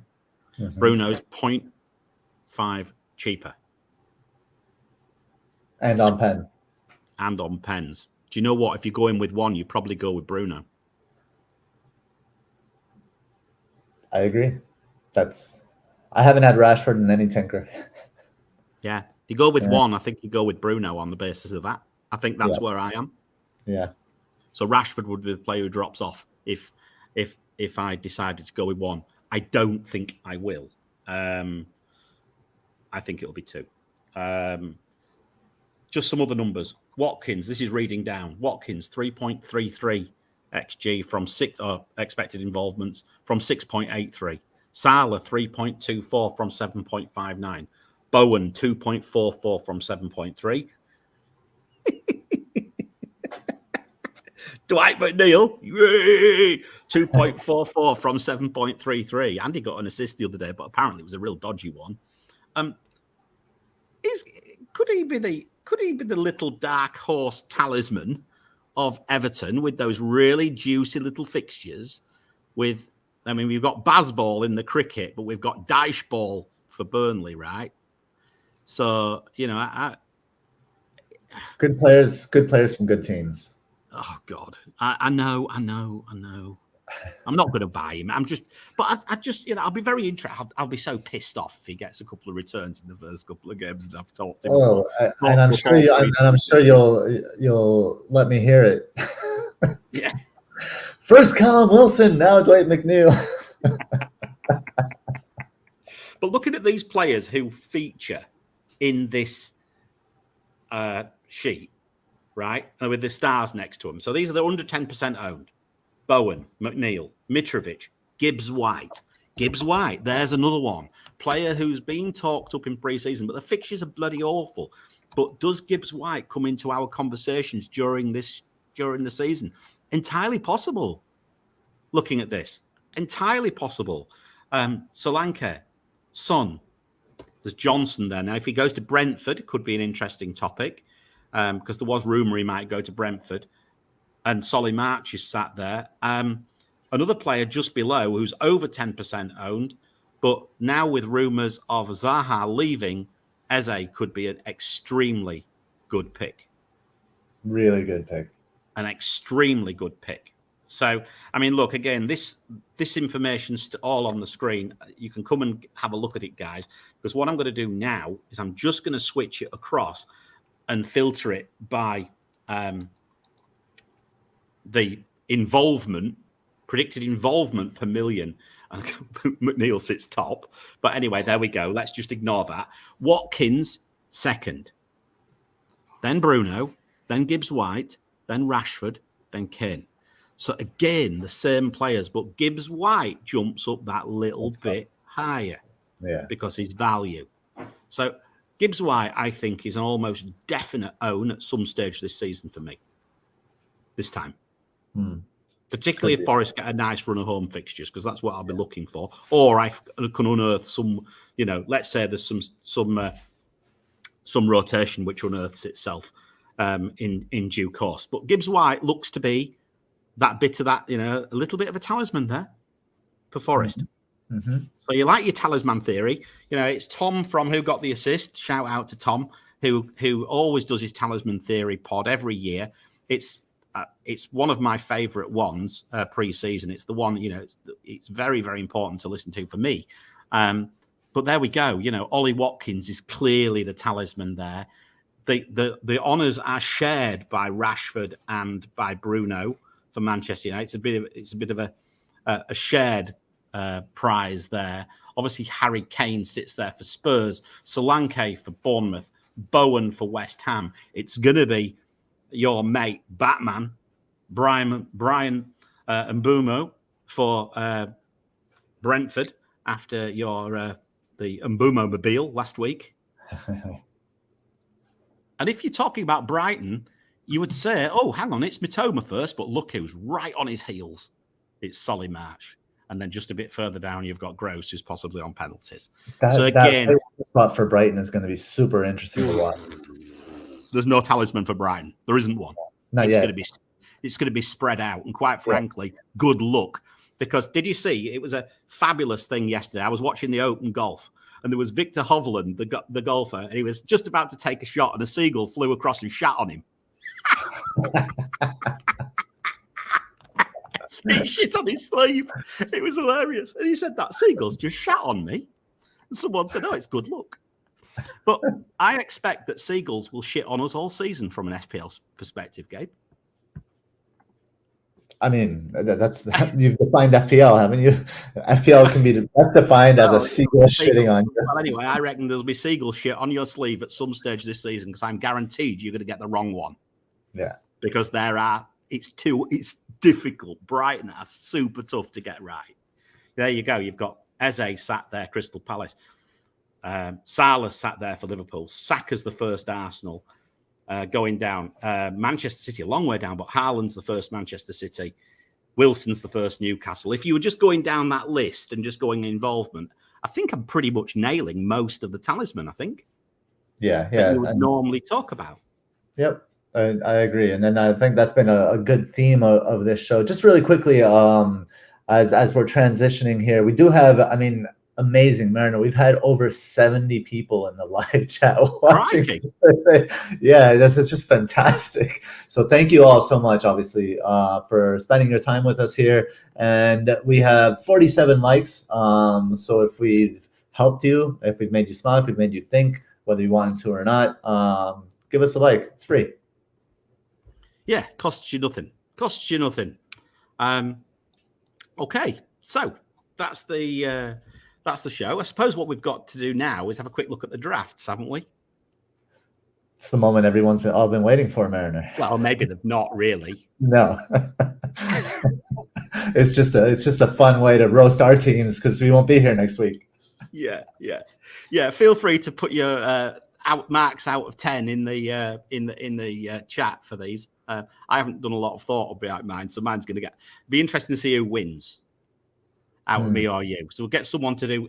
I think Akib's in. If he's got a calculator, Akib, you're going to need to work out an average here of between me and Gabe, right? Because one of us is going to win here. The loser. Nima's the one that knows how to do the polls, right? He's not on it. He's here, I think, somewhere. Yeah, but you don't know how to do it, right? I don't know. No, I don't know. I ain't got bloody time. I'm too busy talking shit. What do you expect? Right. Anyway, shall I put it onto the screen? So, right, there's your draft, Gabe. So, FPLlens current draft. Let me tell you who you have in your team, and you can explain it. So, at the moment, you are set up in a 3-4-3, and you have Flecken in goal, starting against Spurs. You have Gabriel, Chilwell, and Stones across the back, and your bench for defenders is Bayer and Pau Torres. Correct. All right. Tell me about your defense. What's the reason why you've gone the way you have right now? So I'll start with Gabriel. Gabriel could be Saliba as well. I want the way my structure is, and you'll see as well. I don't have Jesus, so the way my structure is, I want an Arsenal defender in there. So that's the Arsenal defense placeholder. I haven't decided which defender I'll go with yet. Chilwell is, I just believe in Pochettino's ability to get him forward, and Chilwell is always best near the box, whereas James is always best serving into the box. So I like his presence in goal. Obviously not an ideal start against Liverpool, but they are home, and that game is usually or historically low scoring. So I like his upside, and I don't want to be moving in game week 3 when Chelsea's fixtures change. I don't want to be chopping and changing defenders. Then I have other plans for that game week, so I wanted to start with Chilwell. Stones, I mean, given Guardiola was signed at City, and he can play that left side center back, I think Stones is just the safest. He's the best. He's one. Maybe the best defender they have. He's the most versatile. He's a leader. He's good on headers. He gets forward. So Stone's in there again, like good game week 1 fixture, good fixtures from game week 3 to like game week 10. And Flecken in goal. He's my favorite 4-5 goalkeeper. So he's also like that could change. I'm still a little bit undecided on goalkeeper. I think Onana's a decent shout. But I see two clean sheets in the first 10, maybe 3. So I'm not like super excited about it. If I go Onana, it would be like an EO pick, and I swore to myself I'm only playing EO for yeah, you did. You did. You absolutely did, didn't you? I will not cover United defense, so to speak. Yeah, fair enough. All right, so that's okay. I can see where you're thinking, and yeah, I can understand the Flecken pick. Chilwell. Stones, I wish he didn't score today, because that's really pissed me off, because that means people will start buying him now, because I'm also on Stones. You'll see my team in a minute. I had the same issue with you, because I think we both spoke about Ake in the defenders pod, and Ake's been sat in my draft all along, but now they've signed Guardiola, then it really starts to worry me a bit about him. So yeah, and I like the Chilwell pick. I'm not so sure about Arsenal. I'm half tempted, to go without an Arsenal defender, but their EO is so high, Gabe. And I know you're not thinking about EO, but I do. You do. I do, and that worries me. And I have to say, I'm tempted to cover them, even though I don't necessarily believe in them. But there's typical Turner play. Anyway, there we go. God, your midfield, Jared Bowen. I like it. I like that. Bruno Fernandes sat, and then an Arsenal double up in Saka and Martinelli, and sat cheekily on the bench. You've got Diego Jota. So yeah, it's a 5-man mid. I'm in a 3-4-3 with a 5-man midfield, which is awkward. I understand, but the idea here is I think Bowen will be the most open team in the league. I think we want attackers playing against Bournemouth. Sorry, Bournemouth, not Bowen. So that's why I want Bowen in there. And Bournemouth's left side, so where Bowen plays, was weak last season. So I think there's this opportunity here for Bowen to just, like in game week 1, to really just blow up. I think if against a really open Iraola's Bournemouth side.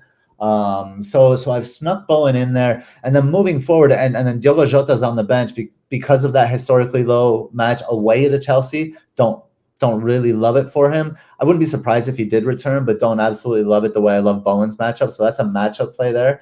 And then moving forward, it'll be a rotation between, based on the matchups articles that I write, between Jared Bowen and João Pedro, with Diogo Jota as a nailed-on starter. Okay. All right. Cool. Sounds good. No real comments on that. I like it. I like them all.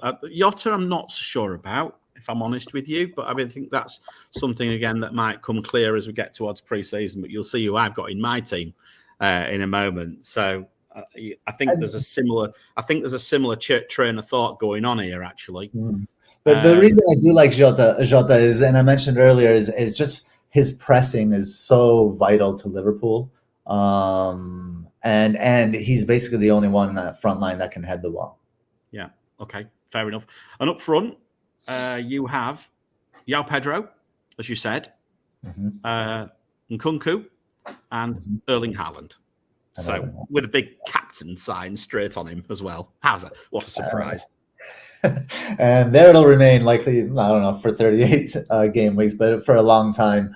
João Pedro, just like I didn't, it was that performance, like him playing as that support striker for a little while. It was like, okay, there's a possibility here. he could be Julian Alvarez, and there could be some tinkering there. Nkunku, again, not the greatest start, but I believe in the player and the role that he was brought in to do. And I don't want to be buying him in game week 3. So my plan for game week 3, obviously you'll notice there's no Spurs. There aren't any Spurs players here. My plan to game week 3 is potentially to move to Son or Richarlison or maybe even Kane, a Spurs player, for their nice run of fixtures if Postecoglou's attack seems to be firing. Yeah, once you get to know a little bit more about them, I suppose, as well. Yeah, so, and I'll be covered with my City assets, and I'll be covered with my Chelsea assets for that fixture swing as well. And I just have to worry about Spurs.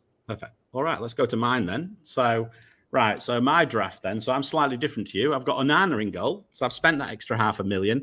I did start with Luke Shaw in my team at 5.5, like the rest of the world, and have now gone down from Luke Shaw down to Onana to save myself $500,000. I still like them at home against Wolves. I think that's a very, very solid chance for a clean sheet. I think Forest at home as well. I think very solid chance for a clean sheet. So I'm looking to come out the blocks quite quickly with this one. It could backfire. I know what you're saying, that, if you can get, I think people who are opposing Manchester United, quite frankly, saying, look, if I can get past these first 2 or 3, then I might be all right. Yeah. The thing is, apparently he should gobble bonus points up because of his passing ability as well, by everything I've read. So look, if he keeps a clean sheet, then I'm looking at gobbling points. So that sounds good to me. Yeah. My back, I'm set up in a 3-5-2 right now. Estupiñán, I was surprised he's not in your team, considering you talked him up so much at the start, Gabe. I'll come back to you on that one in a minute. I've gone with Saliba. And I've gone with Stones. Stones for the, basically, as I've explained. Saliba, because quite frankly, I didn't want to put Gabriel in. No other reason at this moment in time. And I'm bored of the template, so I went with Saliba. Estupiñán, though, he's very highly owned. And yes, home against Luton, home against West Ham first 3. Certainly the Luton game is very, very tasty. What's your perspective? Why have you gone away from him? Yeah, so it's quite the. I mean, I wouldn't call it a 180, but certainly 90 degrees. I thought he was so obvious to start the season, but then the loss of the center mids. The center mids are going. There's a lot of transition there defensively and in attack. That it wouldn't surprise me if they're home to Luton, game week 1. Like a clean sheet wouldn't surprise me, of course.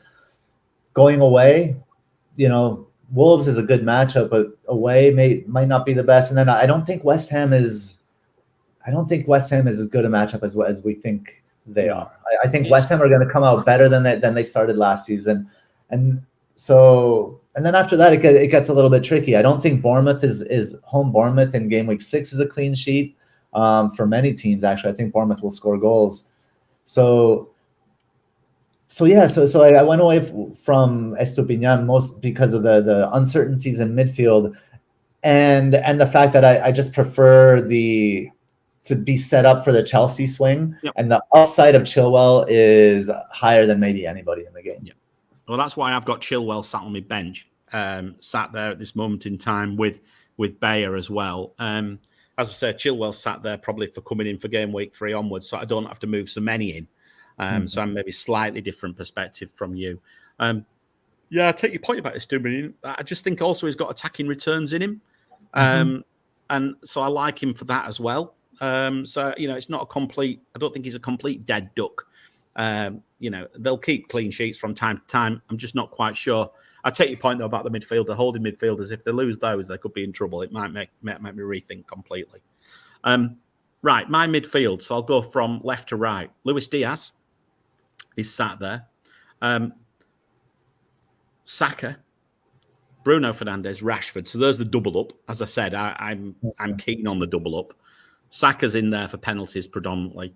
And then Enciso. So now, right.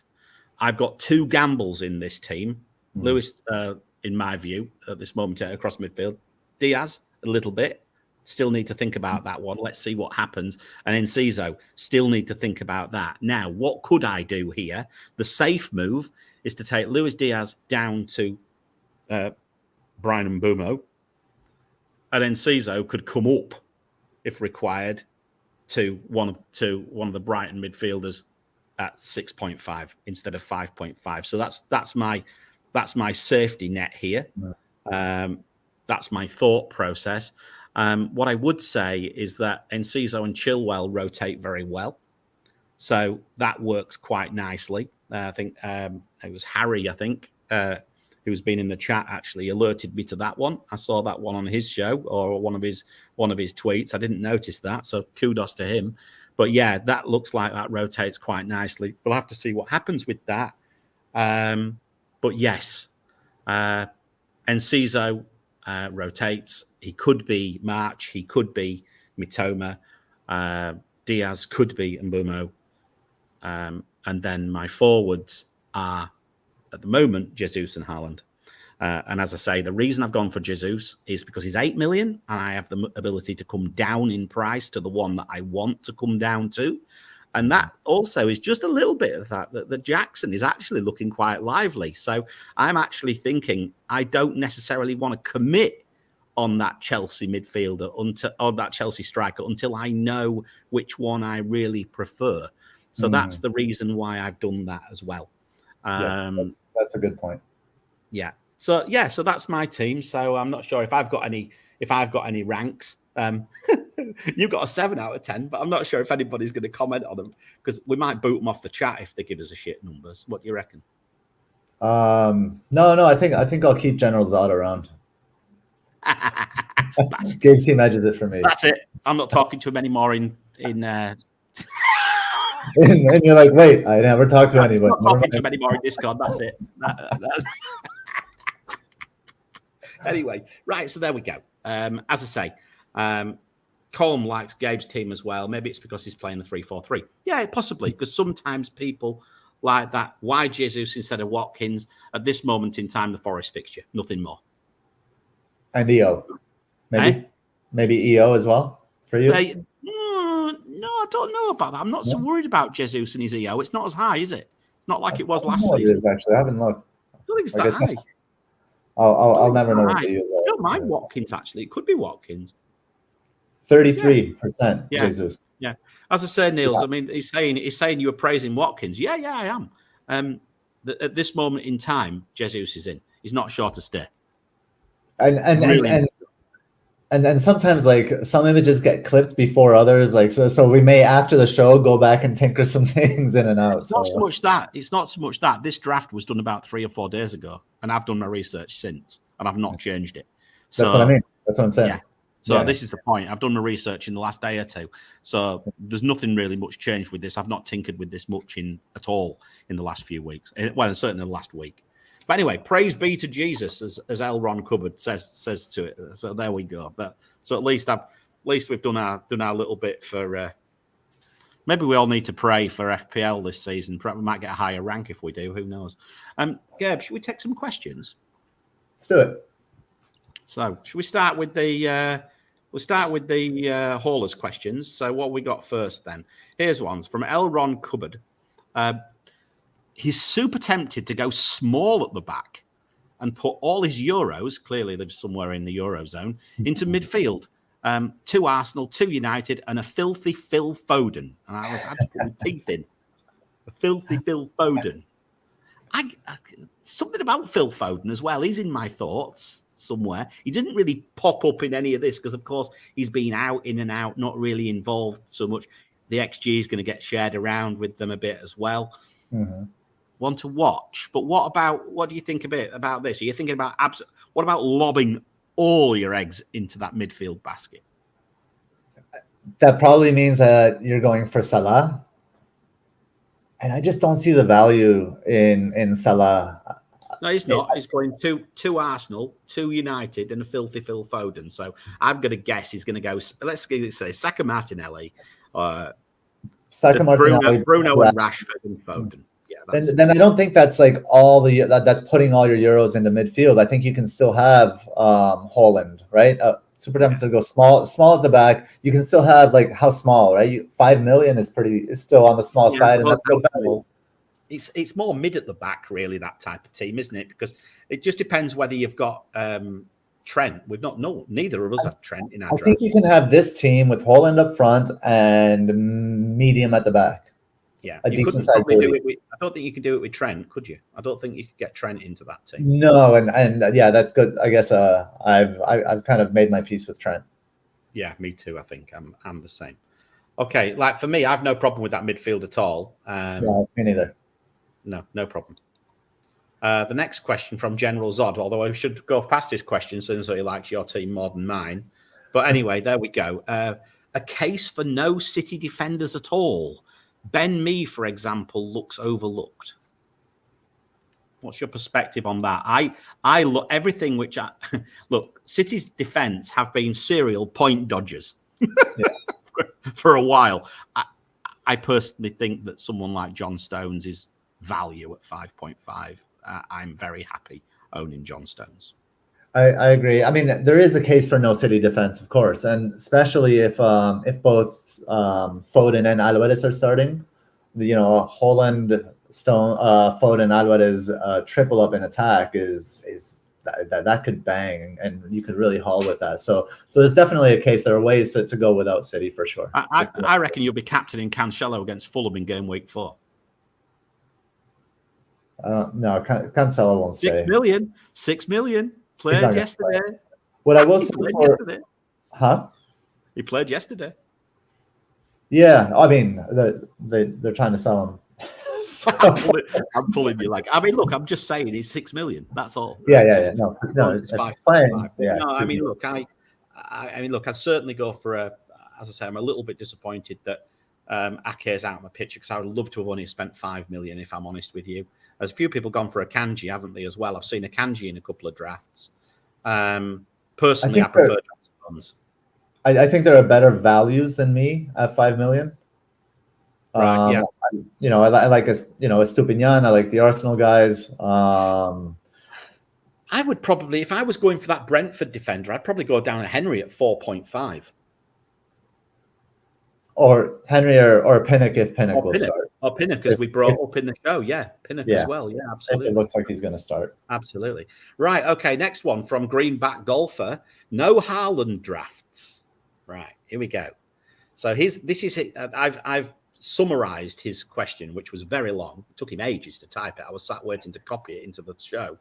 But Salah was only 33 points behind Haaland, and Liverpool had a crap season. Am I the only one considering this point? So he is looking at going Haaland free, obviously going down the Salah route. Am I the only one considering it, he says? I haven't had a single draft without Haaland in my team. I don't mind admitting it. He was like, where's Haaland? In. Right, okay. That's that position sorted. Oh, and by the way, that's captaincy sorted for about the first 5 weeks as well. So, right, I can stop worried about that, and now I can worry about the rest of my team. What's your perspective? Oh, man, to go without Haaland, I mean, for how long, right? Like, is it a game week 3 buy? I guess that's what I was wondering. You're not going to go without Haaland for the whole season. I get it if you want to target certain things. I mean, he plays 2 promoted teams in the first 3 game weeks. I wouldn't advise it, but there are certainly ways you could reinvest and make up that money. It means you could go with Trent and Mo if that's your preference. I guess I don't know. It makes me extremely nervous. Really quick, breaking news. I got the Brentford's lineup against Fulham just came out, and they're in like a hybrid 4-4-2 with Mbomo and Wissa up top. Pinnock and me are starting at center back. Henry on the left, Ruslev on the right there. Okay, so, all right, something we'll to see. keep an eye on. So Wissa might be interesting. And Flecken in goal. Oh, right. Okay, nice. Yeah. Okay, right. So I think we've answered that one. I suppose, just quick question, Gabe. Who are you captaining game week 2? Holland. Home against Newcastle? Yeah. Home. Holland home. Captain him. Yeah. Yeah, the metrics are okay. I don't disagree, actually. It was just a bit of a question about the Haaland free, because I think that might be in people's backs of people's minds. Is that game week 2? That's well, if Bournemouth start the way Iraola likes to play, and they're just super high press and totally open, then you have to consider a Liverpool player. That's one reason why I've got Diaz sat in my team, actually. Exactly. Yeah. So there we go. Right. Okay. Next question from FPL Teacher. We've done a couple of these, but he's a super hauler, so we have to give him an extra question. Is a 4.5 forward actually viable? Would you play them over your power 5 in midfield? If one turns up, we should say. If a 4.5 forward actually turns up, would you actually play him over one of your power 5 midfielders? It's a great question because, quite frankly, they're 4.5 for a reason, aren't they? But they could be massively, massively underpriced if someone just all of a sudden appears. I'm talking about a Balogun or someone like that, right? Right. Yeah. I mean, if one pops, context tough. I think the context tough. I can see what he's trying to say here. He's almost saying, "What's the point?" Maybe they just sit first bench. Wait, I mean, I get the question of like, what's the point of a 5.5 forward? Like in my case, am I going to play João Pedro over Bowen? Like, yeah, the truth is I will if João Pedro begins the way I suspect he will. Yeah. But absolutely. Not the 4.5. No. Okay, so Abdul Rahman Saleh, much respect and love, lads. Thank you very much, my friend. Thanks. Double Arsenal defence. What are my chances in the first 4 weeks? Cheers, Abdul. I'm not sold on double Arsenal defence, right? Their defence at the end of last season was really, really bad. I would actually argue that I'm tempted to go completely against them. The one thing I would say is that Arsenal's defence is very highly owned already. Very highly owned. I don't know what the overall EO is for Arsenal's defence, but I'd say it's getting pretty close. You're only covering them if you've only got one. But I'm not sure I like them from a perspective of trying to gain points on people right now. I don't mind it, actually. I think it's an interesting way to differentiate. And if you want to, maybe focus the attack on if you want to go elsewhere in attack, say you want to bring in a Son instead of having Saka, for example, and you go Martinelli and a couple defenders, I could see them cleaning in the two home games, right? Forest and Fulham, two out of the first 3. Yeah, especially if Mitrovic goes to Saudi. Yeah. I mean, I'm just looking at I've just actually opened up the previous the defensive matchup show, the defensive show from the other week. I've got it on the other screen here. So they were green for Forest in game week 1. They were amber for Fulham in game week 3.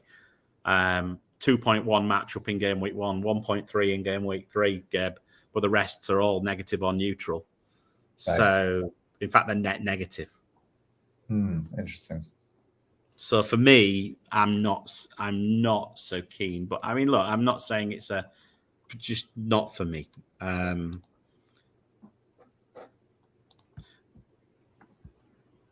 Black screen. So too early to get excited about Nicolas Jackson. Seems like he's riding a wave of confidence. He's a watch and wait for me. I'm quite excited about Chelsea. I like the point that you brought up on waiting on one of the two Chelsea's forwards to see which one pops, which one you can get away with it. Yeah. Okay. All right. Here's an interesting one. Now you're a possible Bowen owner. I suppose you could always move him on. Are we sure that Luton at home to West Ham is going to go ahead in game week 4? I don't know. The game week 2 game against Burnley's off, isn't it? The ground's not ready. Yeah. I think they'll be ready by then, personally. You'd hope to God they are. They're going to start and get into serious trouble if they're not. Any loan prospects for Balogun? Or Balogun, have you heard anything? I haven't, Gabe.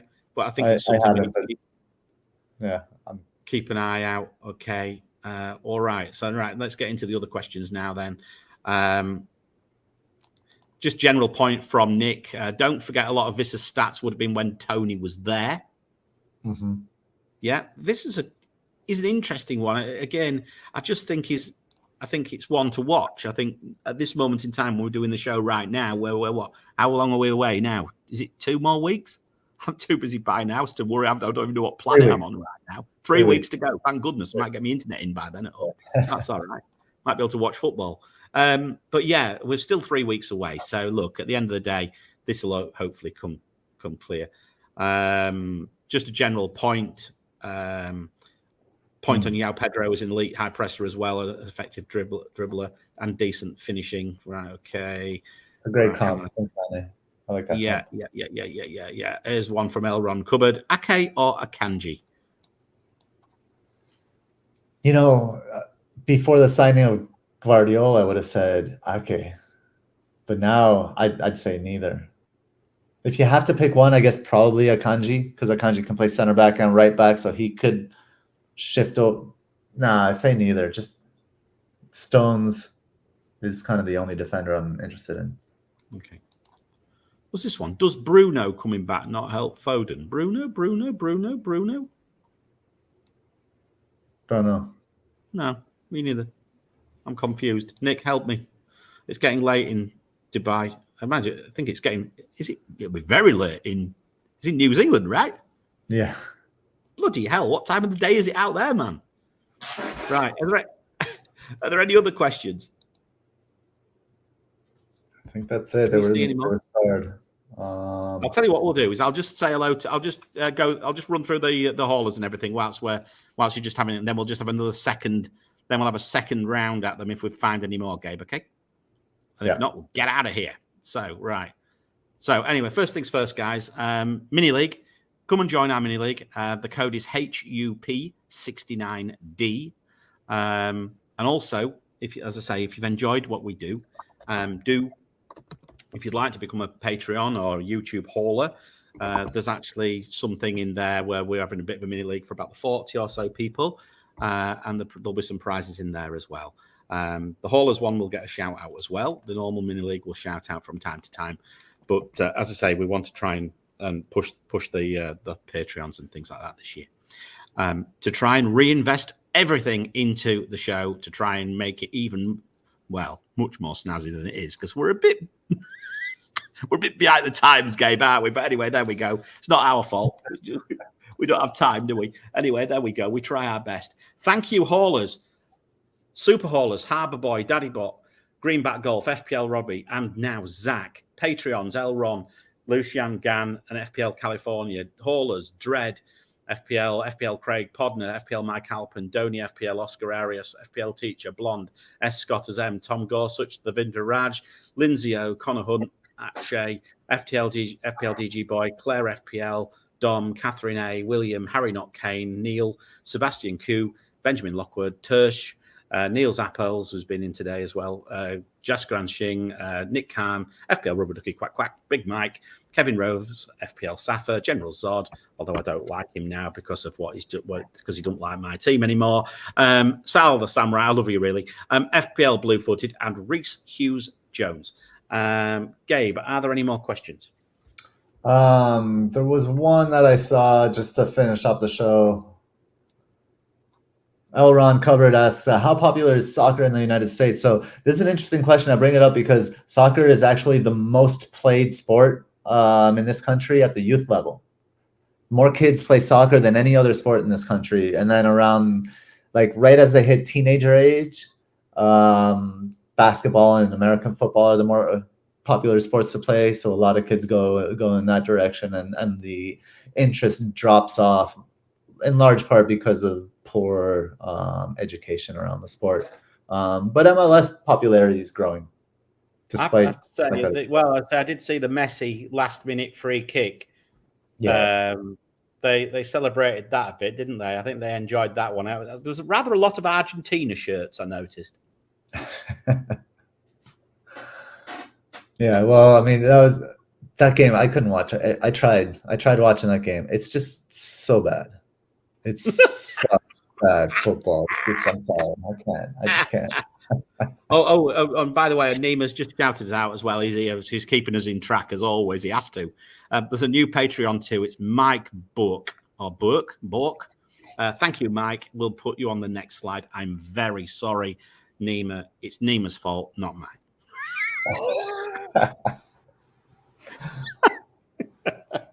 Gabe, I think we'll call it a day. I think 2 hours. We've been going over 2 hours again. God, it flies. Flies, man. Yeah, let's call it. Yeah, fantastic. All right, then. Thank you again, my friend. Always a pleasure. Indeed. Always a pleasure. Great stuff this preseason. Thank you for all your hard work on the back end there. It's just some tremendous slides, great data, great acknowledgement from the fans. Thank you for joining us, everybody. No, absolutely. And as I said, there's 4. This is the 4th now. There's 4 pods now. 4 things to go and catch on YouTube or on Spotify or wherever you catch your pods. Goalkeepers and defenders, midfielders, forwards, and there's also there was like an opening show as well. So 4 shows, about 8 hours. So you're going to need to walk the dog a lot, right?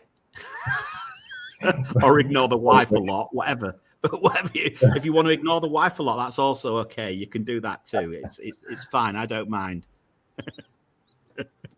But hit like and subscribe if you haven't already. If you really want to help us out, become a hauler as well. If you don't, that's also absolutely fine. We're just happy that you've been with us today. And I will think about getting us out of here if I can remember how to drive this damn ship. See you soon, guys. Bye-bye.